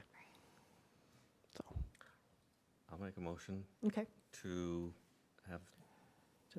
reissue the check. Yeah, to have the town office reissue the check to Camden that they Yeah. lost. And to have it posted as of March 27th. And post as of what? March 27th. As of March 27th, to avoid unexpected and unnecessary delinquent fees. Okay, second? Second. Okay. Any discussion? All those in favor? I was gonna say, we ought to cut the check in half because they lost it. Costs a lot of money to rewrite a check. Yeah, we don't want to give them a little check. It's another warrant you get to sign, Jim. Great. Charge when we send it. Yeah, right. Okay, Do we go back into? and motion to move back into the select board. So moved. Second. Okay, and all those in favor? All in favor? Okay, Back here in we are select back in board. select board. Next on our agenda, we've got Bob Duke, who's the Rockport representative on the Knox County Budget Committee. Come talk to us. Oh, okay. All right, you here to observe?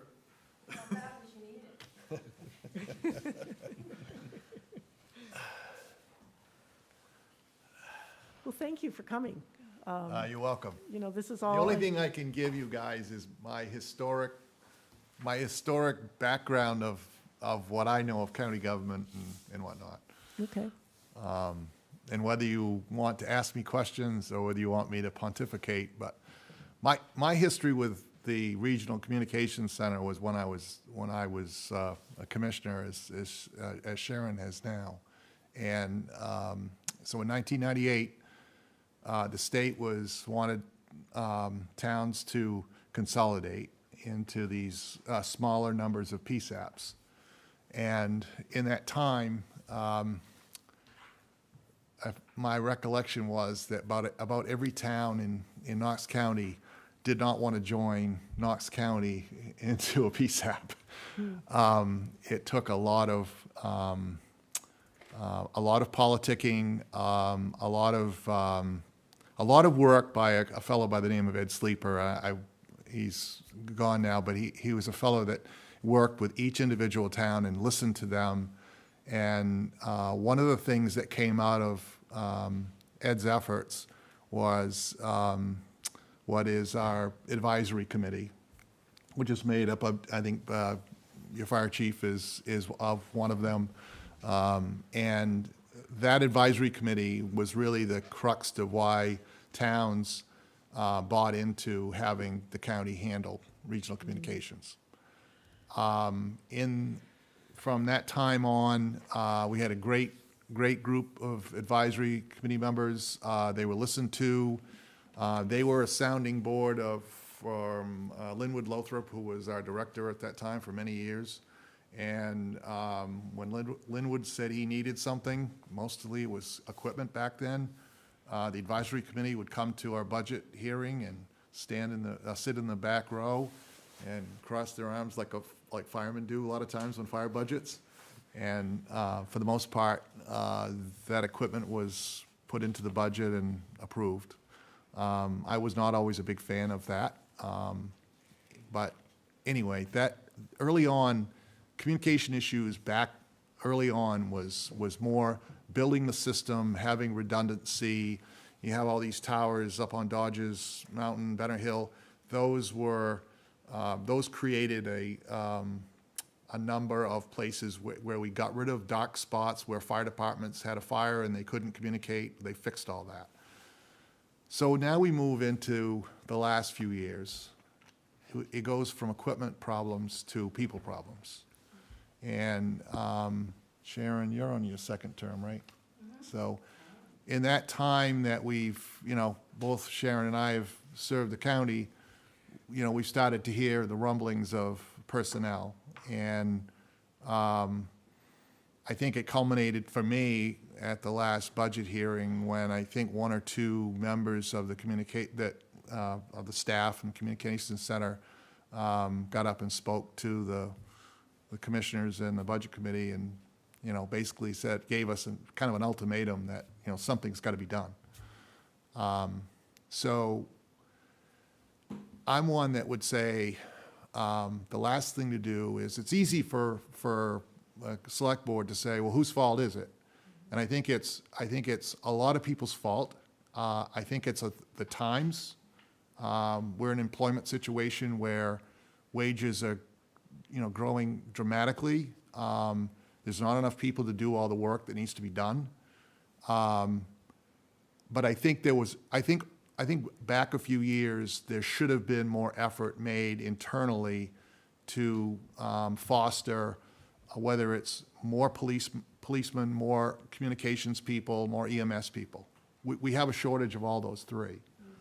And money, unfortunately, is being paid to try to fix the problem, but that money's not going to fix this problem. Because what's happening is each agency is, if the Rockland Police Department needs more patrolmen, what are they going to do? They're going to up the bonus and the pay, and it's going to attract people from either Camden or Thomaston or some other agency, correct? We're not making new policemen. Well, except for my daughter, I should say. But that's a rarity. So that's the solution. The long-term solution is finding a way to bring more people into that world. And I have an idea about that. So I'm not here to point the finger at anybody. It clearly, I think there was something said that the budget committee had something to do with the problem that is where we are, and that is absolutely false. I've served on the Budget Committee for or at least 20 years, and the Budget Committee actually can't touch wages. We have nothing to do with salaries because it's all contract. And we can't touch policy. So those numbers, when it comes across our review, we may complain about workers' comp, we may complain about health insurance, but where we, if anything we can change, it is in, somebody wants to buy 5 computers for their office, we may say, we don't support that. But that has not been the case. So the whole wage issue is not with the hands of the Budget Committee. It hasn't been, it has never been. I think there was an opportunity, when the ARPA funds were out, and we did, between the commissioners, the Budget Committee, allocated dollars from the ARPA funds to stipend staff. I didn't support how those dollars were spent completely. I felt that the EMS people and the communications people were more on the front lines and they should get the money. I wasn't necessarily in support of folks that might have been working in the county building and not really on the front lines. But I think the dollars that Knox County was giving, I think they could have, I think that money could have been spread out a little bit further. And I don't have the date on it, Sharon may, that the sunset on the spending of the ARPA funds, I believe, is 2025? Okay, so 26. So the $7.5 million, one option might have been to take those funds and spread those out with those EMS people longer. But I don't think anybody saw what was going to happen with personnel. I just don't think so. So it's, everybody's sort of seen it coming. The advisory committee saw it coming. I remember Chris Farley from Camden. He was talking about, we have a people problem and we need to fix it. And it didn't get fixed, unfortunately. So I'm trying to keep my thoughts, I'm trying to keep what I say more of what I know rather than what I think. So is the advisory committee still up? I mean, if that was the premise for which towns trusted the county to take this over. The advisory committee still exists, but I can't speak to their effectiveness. And that is, please, if somebody's listening to me or seeing me, that's no disrespect to the advisory committee. The advisory committee serves a critical purpose there. If they don't have the administrator and the commissioner's ear, then that needs to be repaired. Yeah. But I can't believe that that's the case.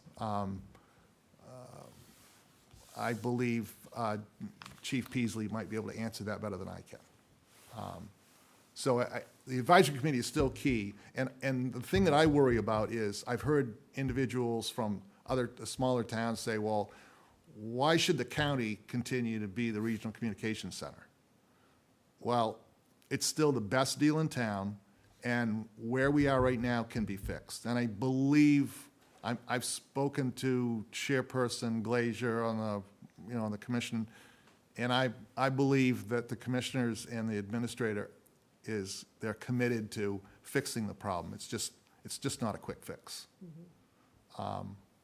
So, like I said, I'm trying to keep what I say as what I know versus what I think, because my opinions can be a little overpowering sometimes. I got a question. Yes. When was it, is it true that one of those dispatchers, somebody in the communications building itself, the dispatch building, made $158,000 in overtime? I have no idea of this stuff. Well, it was printed in the paper, and I'm thinking, well, wait a minute. Why didn't the light bulb go on in somebody's head saying, holy mackerel? We have, the communication center's been understaffed for, it's been more than a year, it's been a few years. Yeah. And the statistics every year was, well, and we'd ask the question anecdotally, like, where are you at? Or we're down 4 people, or we're down 3 people. And the sheriff would say the same thing about patrol. They might be down, or we're even, that type of thing. But you gotta remember, the budget committee's job is, we only have one job, and that is to review the budget and approve it. Yep. And when ARPA came about, I was of the belief that, and in our role was just to review the budget. When ARPA came about, our responsibilities expanded, and I believe it was due to the town of Rockport. Am I right? Didn't you guys challenge the county and say that the budget committee should have a role in this? It was Camden, Rockport. Okay. Yeah. Rockland. So that's why we got involved. But for the most part, on a year-to-year basis, we just review the budget, the numbers, and we approve it or disapprove it. And we're, of course, in the process of reviewing parts of the charter, and there will probably be changes that will come down that will improve governance some. I mean, one of the strongest things that the committee, which I'm part of, is that we'll probably go from 3 commissioners to 5, but the commissioners have not weighed in on that yet, and that's something that has to go before them in a bit. So, Do you know how many counties in Maine have 5? ooh, not too many. I'm not sure, you can either have 3, 5, or 7, Yeah, so yeah. we could certainly find out, but No, I just know wondered if you knew. 5 is actually a much better number, because with the 3 that we have now, I think we talked before about that we have severe limitations in our ability to communicate with each other and effectively manage. No 2 commissioners can talk to each other. Right. That's a meeting. It, We have 5. Right. You You could could, start to have some too, right. sidebar it was, I was watching, I watched the video of when Commissioner Pullman and Chair Glazier was here, and it was painful to watch, because, I mean, they really should have been sitting here together, but Right. the reality was, she needed to be off the side while he was over here, Yeah. and they were trying to be careful not to look at each other, and so you need 5 commissioners, Yeah. and, we need to move on. Yep. It's just like the Rockport Select Board used to be 3 members years Yep. and years ago. Yeah, So, it's a different government than it used to be. yeah, definitely.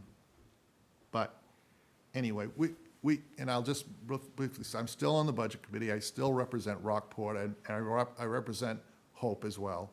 And I'm offering, I've not done this, and I should have done this for years, but if you want me here at some point in time, just to say, this is the budget, and if you I want think that's an excellent, if you want to throw spitballs at me, that's fine.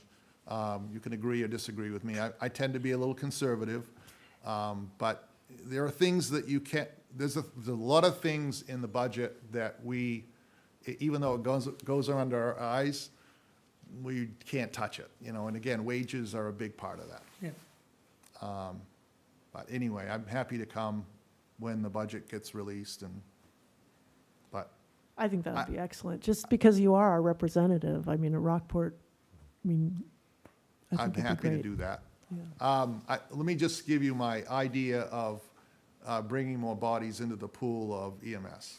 So one of my other jobs is, by the way, I don't run for anything anymore. So if anybody wants me to do anything, they have to ask me to serve. So I serve as the chairman of the school board for Midcoast School of Technology. And we have, as you may be aware, we have EMS, and we also have fire classes for high school age students. I mean, the school is wildly successful. You have to apply to get into the school. Not everybody gets in. About a third of the kids that apply don't make it. It's kind of like college in a way. But one of the thoughts that I have, and I am meeting with Chief Wytalk and Carol from Rockland to talk about creating an adult ed system where they would have a job fair that people would come to, but we would have adult ed introductory classes to EMS, fire, and police. And if we could move the needle you know, if we can move the needle 5%, it would be huge for our area. So there's a lot of hurdles to jump. It can't be a class that takes place during the day because the Department of Education regulates education for K through 12, but they don't regulate adult ed. So that's where the opening comes in. So anyway, I look forward to reporting on that later on. But we're still early on. It's in my brain. I've talked to the director about it. We just need to figure out how to do it. And so anyway, that may help us in the long term. But for the short term, I just think we need, in a situation that we're in right now, we need really good leadership at all levels. And we all need to be communicating. I had suggested to Chairman Glazier that he might want to meet with the various town managers to talk about how that might be governed better. So, anyway, that's my 2 cents. Answer any questions you have. Great. Good to see you, Jimmy. Good seeing you, Bob. Yeah, nice to have you, thank you. Don't sound like it. I think they might have turned it off No, when they passed because it you turned over. it back. Sorry, you're right there. Am I on now? Yep. Yes? Oh, okay. Yeah. I'm actually, I'll just say thank you to Bob. I'm looking forward to working collaboratively in our next budget cycle, which begins very shortly, November 2nd. We've had, as Bob has mentioned, we've had a lot of challenges, and this, I'll try not to be too long-winded, but it's important stuff as we go into this, and it's important to everybody in the county. And what's most important is that we, the county, the commissioners, the budget committee, all the departments, all of our town managers, municipalities, and everybody work together to come to a budget this year that will allow us to provide the public safety that we all want and deserve. It comes with a cost, it does. And over the years, and I'm not going to, I will just not interject my personal opinion either. I'll just say over the years, the budget committee and the commissioner has not always seen eye to eye, and I'd just like to just point out, Bob said that they just are, basically signing on the line. That's not exactly accurate, I would say. I'd like to contest that.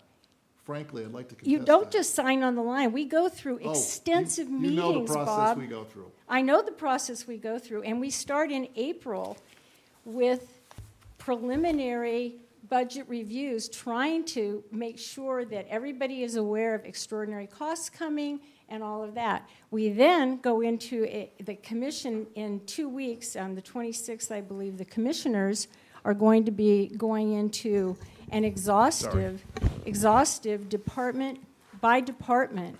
We will spend most of the day on the 26th with all of our department managers reviewing their line item budgets. We then will come to a consensus once we are all in agreement on that budget, however difficult it might be or however much it might increase. We then move forward, during which on November 2nd, we open the joint budget committee and commission meetings to review department by department, line item by line item, at which point each of the budget committee members who have been provided in advance all of the budget can then go through and ask questions on each of those line items. Bob is correct in that there are certain items that are not negotiable, that can't even be discussed. One of those is, to some degree, health care. And it's come up in the past. Why don't we get cheaper health care? Well, part of the reason we have problems with retaining people and hiring people is our overall compensation packages aren't competitive, and that includes health care. So health care is a big part of it. Some of the other costs, FICA and some of the other costs are not, we're stuck. We have what we have.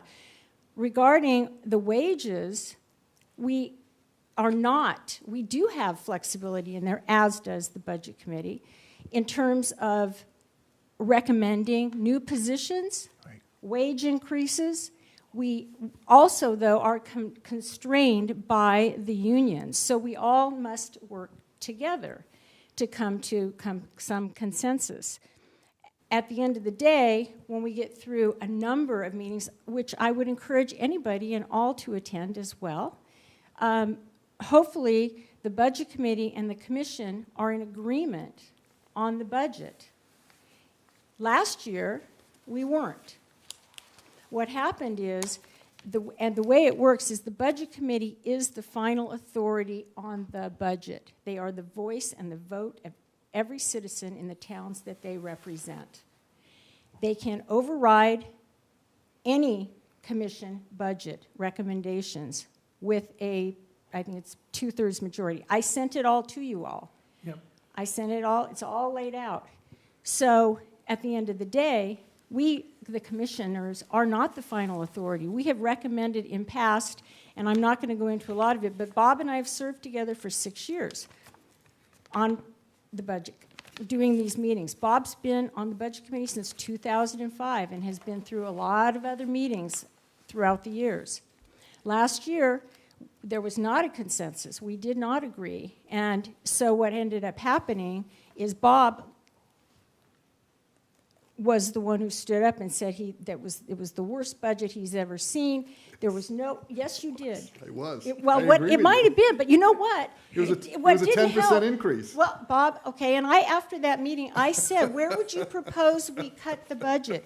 Would you, and it's in the paper, where would you propose we cut the budget? Would you propose we cut the budget to the Sheriff's Department, to Corrections, to the Emergency Management Agency, or Dispatch? Where do the cuts come from? Unfortunately, costs go up. Our departments, and I give them nothing but the highest praise, are incredibly frugal. They don't add anything to it. We are trying to do our best to serve everybody to the best of our ability, recognizing the budgets we're voting on increases for ourselves as well. But as I pointed out earlier, the county percentage that I pay as a citizen in Rockport is 7%. I would be happy to pay 15%, 25% to ensure that we can provide the public safety that we need. So I just will say that there's a long history here. The dispatch problems, I have articles from the paper going back to 2012 when it's talking about population raises, raises Knox County dispatch costs, 2021. Societal demands behind sharp increase in draft for Knox County budget from the sheriff. How did we get to this position? It's been a long time coming. But moving forward, rather than looking backward, I think we all have an opportunity to work collaboratively together, starting on November 2nd with the Budget Committee to make things happen. I hope that you didn't come here just to criticize the Budget Committee. No. There are 9 members that volunteer their time to come and spend 5 or 6 meetings every fall and review a budget. We had 2 of us that got up and spoke at the end of the budget and said, it's too high, I'm not voting on it. If that had failed, I would have removed any increase from any non-wage increase I would have gotten rid of, which would have brought the increase down to 5%. I had it figured out, Sharon. I understand, Bob. I know, all due respect to the select board, they may want to go home.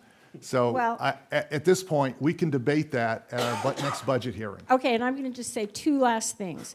You voted down a budget that included a 22% increase for the dispatch department. Okay, that was part of it. I'm not here to throw the Budget Committee under the bus. We have had a lot of good representatives, and like the Budget Committee, the Commission is paid a very small stipend. We do it because we believe in what we're doing for the county. And I look forward to working with you again this year, Bob, and I hope we can work together collectively. We have some new Budget Committee members, and I hope we can work together to craft a budget that will work to provide the services that we need to our county. We'll see. Thank you both for coming. Very We good. really appreciate the input. Sorry for the long-windedness. No, thank you. And I do appreciate your offer, Bob, as our representative. It would be good to Yep. hear more from you when you have the Okay. details of the budget. You got it. Okay. Great. Okay. Next, committee work plan scheduling. So each of our committees is it November? Yeah, so November 1st, work plans are by November 1st. So we have a committee policy. The committees, basically, it sets the ground rules for all committees in the town of Rockport, thanks, to work within. And, it just says you have to have agendas and minutes, and it's the basics. Part of that is this requirement for work plans. And so every committee has to have a work plan. And there's some that, like the Board of Assessment Review, not really necessary to have a work plan. We kind of know what they're going to do, and they may no longer exist soon. But the idea is the Conservation Commission. What do they want to do, right? And then the idea from that, of course, is what do the five of you want that commission to do? Try to build that connection so that way these committees feel like they're part of your process and your planning of what you want to see accomplished. And then you can also, in some cases, delegate. We had some conversations last fall. Eric's got some thoughts and different ways in which we can use ground cover, whether it's grass or moss or whatever it might be. We had Parks come in and we talked a little bit about that. But there's other ideas that that cover a whole bunch of different different committees. So these committees are all working for you. That's their job. Their job is to be your, I know that's not the way committees look. They look as I'm here because I want to be on, the Parks Committee or I want to be on the Harbor Committee. But in reality, those groups were created to support the board and the board's direction of how we run the town. And so sometimes that gets lost, and these work plans are really the way to try to bring everybody together for once, and hopefully get some symmetry there, so that way they're following your lead as the select board, and vice versa. You're hopefully maybe able to get some of these details worked out that are things that you don't want to spend time in this meeting talking about, but they can spend 2-3 meetings of that group because they're people who are interested or excited about a given topic. So that's the idea. And, it's work. We've had some work plans that are great. Parks was doing a work plan before we even asked for work plans. And others are sort of figuring it out. It can be just a list of, 6 bullet points. It can be pretty simple. It's really up to what the 5 of you determine, what do you think is sufficient in terms of working in some way, working with and for you. And what I sort of had in mind is that over the course of this year, every meeting we would have 1 or 2 committees with their work plan to come present the work plan to us. So we're informed on what they're doing. We have some amazing community members, volunteers, and resources who do work on these committees. And it seems like it's a great way for us to get an overview of what these people are working on. And then maybe there is some like, gosh, what about, some of the, a sidewalk up to the town office? Wouldn't that be nice? Yeah. So pathways, might be a nice thing to add on to their agenda. Right. But those kinds of ideas. Yeah. If you know what the committees. Oh, just repeat what she said. Megan just said it also helps. Should I do a Megan impression? No. Hold on, let me get down here. Daddy. Oh, nice. Sorry. Wow, come on. She's had to sit with me with meetings all afternoon, so I should do better than that. I'm sorry, Megan. You're right. But yeah. I think we'll see what we've got as committee work plans come in, and then put those on the schedule. Where are the work plans coming in to? They come to me. So usually what happens is the staff person who's responsible for each of those committees, they're working with the chairs to try to put that together. And so, but a group like Parks, for example, they are so, go get them. It comes from an email from the chair usually. But, some of our committees, it's the staff person is the one who's, Orion with, a lot of the planning related groups. So it depends, but as the select board liaisons to all these groups, it's really helpful to just help that, because I think you had said, Michael, like there was a sense from the group that, geez, they want to build that connection with the select board, and this is their path. This is the path to do that. And then, as Megan said, this is the way to get it funded. Conservation Commission a year ago had said, we were $8,000 for how much we were spending on water monitoring. And it was in their work plan to increase their water monitoring. The board approved their work plan. There's no guarantee that the money's going to be there. It's just like the legislature. They approve things all the time, but they don't approve the money for it. And then they come back and say, do we have the money for it? And in this case, we put it in the budget, and the board approved that budget, and so they increased their water monitoring by 50%. So it's just all those different things to try to make the challenge is you have people who are really activated and engaged in their community, and you want to use that to the best of its ability. And you don't want to get in a situation where the left hand doesn't know what the right hand's doing, and that's sometimes can happen because towns work at a different speed than a group of residents who are saying, why don't we do this? And as I say to everyone, I hear 10 good ideas every single day. We can't fund 10 if we could fund one of those 10 ideas, I feel amazing.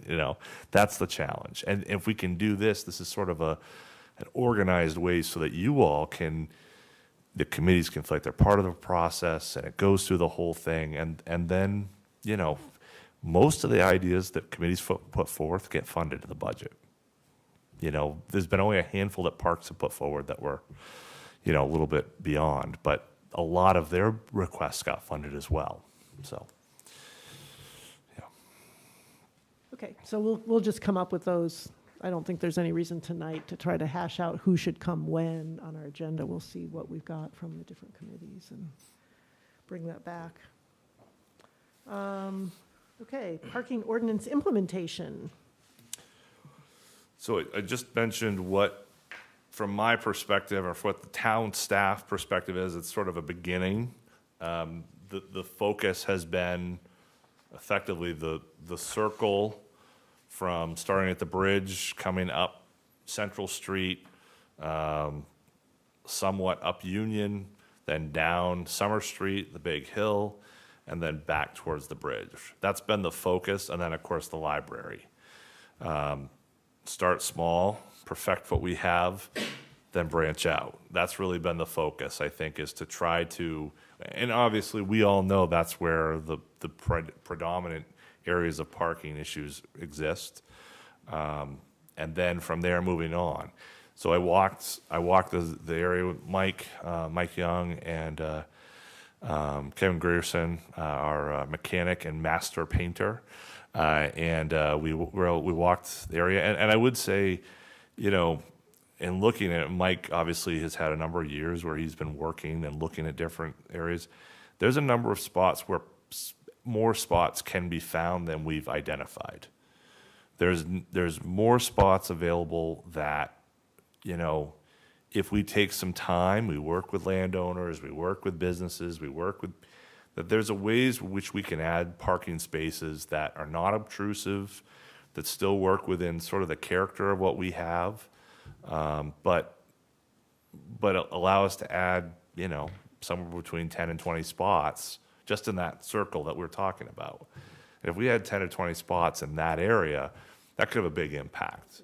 But, there's other areas. I mean, I don't want to start, a war on this, but, Kramer Park was originally meant to be a place where parking was. Jim and I have talked about that, and we have not done a good job of keeping up Kramer Park. Regardless of what happens with, wastewater treatment or whatever, that's a space that could be used. The harbor, there's pros and cons to areas of the parking there, but there's so many different spots. And, like I said, sort of taking the lead from the board, start small, work our way up to, and if we start to go into those, I think that might be a place where a committee or another task force of working with landowners and trying to tune things might make a lot more sense to restart that parking task force.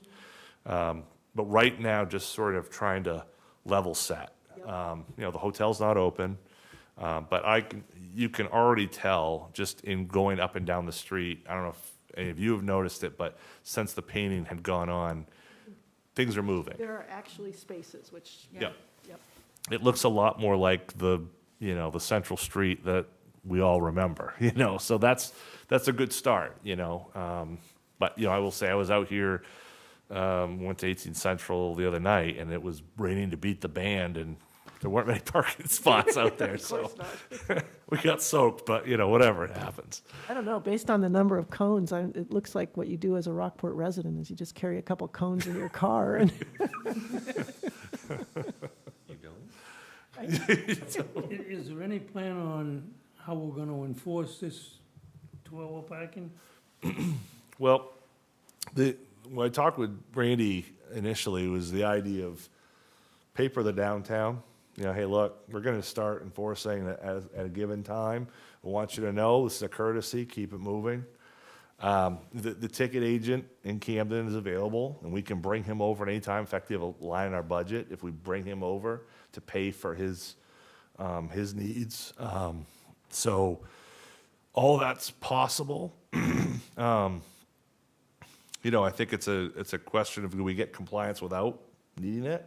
But if we need it, we got it. The other thing that hasn't happened is the library's been closed too.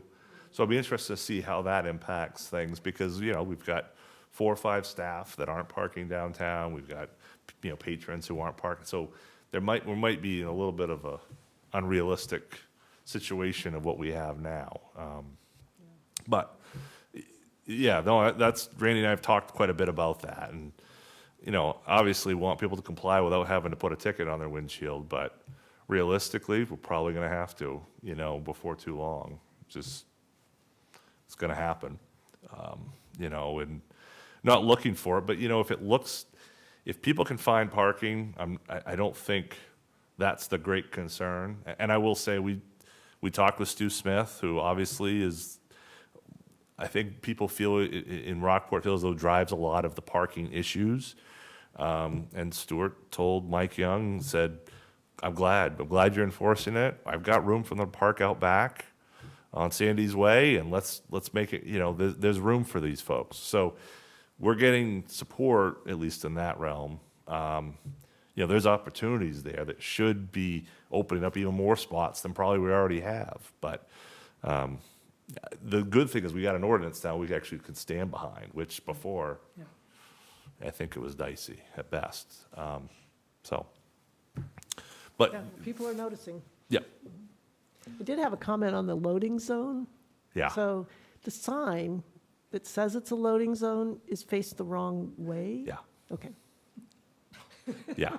I hadn't seen that. The thing is, it should be written in reverse because if you see it in your back windshield, your rear view. Oh, now I can read it. That's. Oh wait, I can't But- be here. Yeah, and that of course that loading zone should have been painted long Yeah, ago, but it'll get painted. yeah, Where is that? Right by 9 of June's there. Oh. on the corner, yeah. Yeah, and the sign is on the, well, anyway. And I'll also say that we did paint the sidewalk on the Granite Hall side, Ralston Gallery side, largely because of the issues of stepping down. We had somebody who took a step down and it didn't go well for them this summer. Didn't know it was there, never not from here or what have you.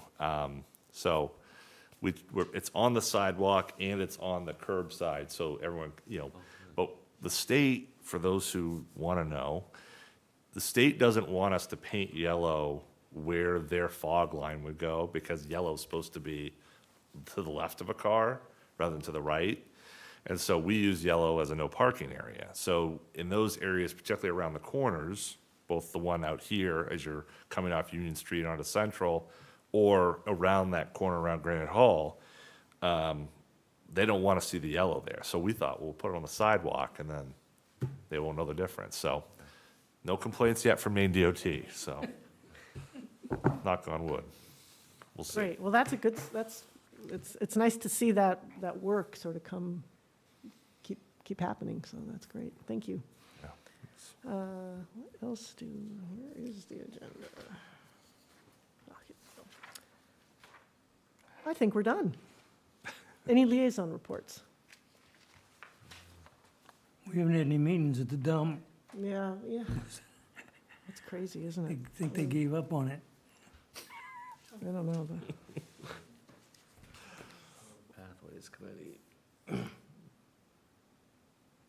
Pathways Committee is working on, I don't even know how to describe it, coming up with their master plan Yeah. for Rockport and for Camden. So they will hopefully Can I mesh. put in the Main Street sidewalk? Can you put that in? Well, we can talk about that, yeah. No.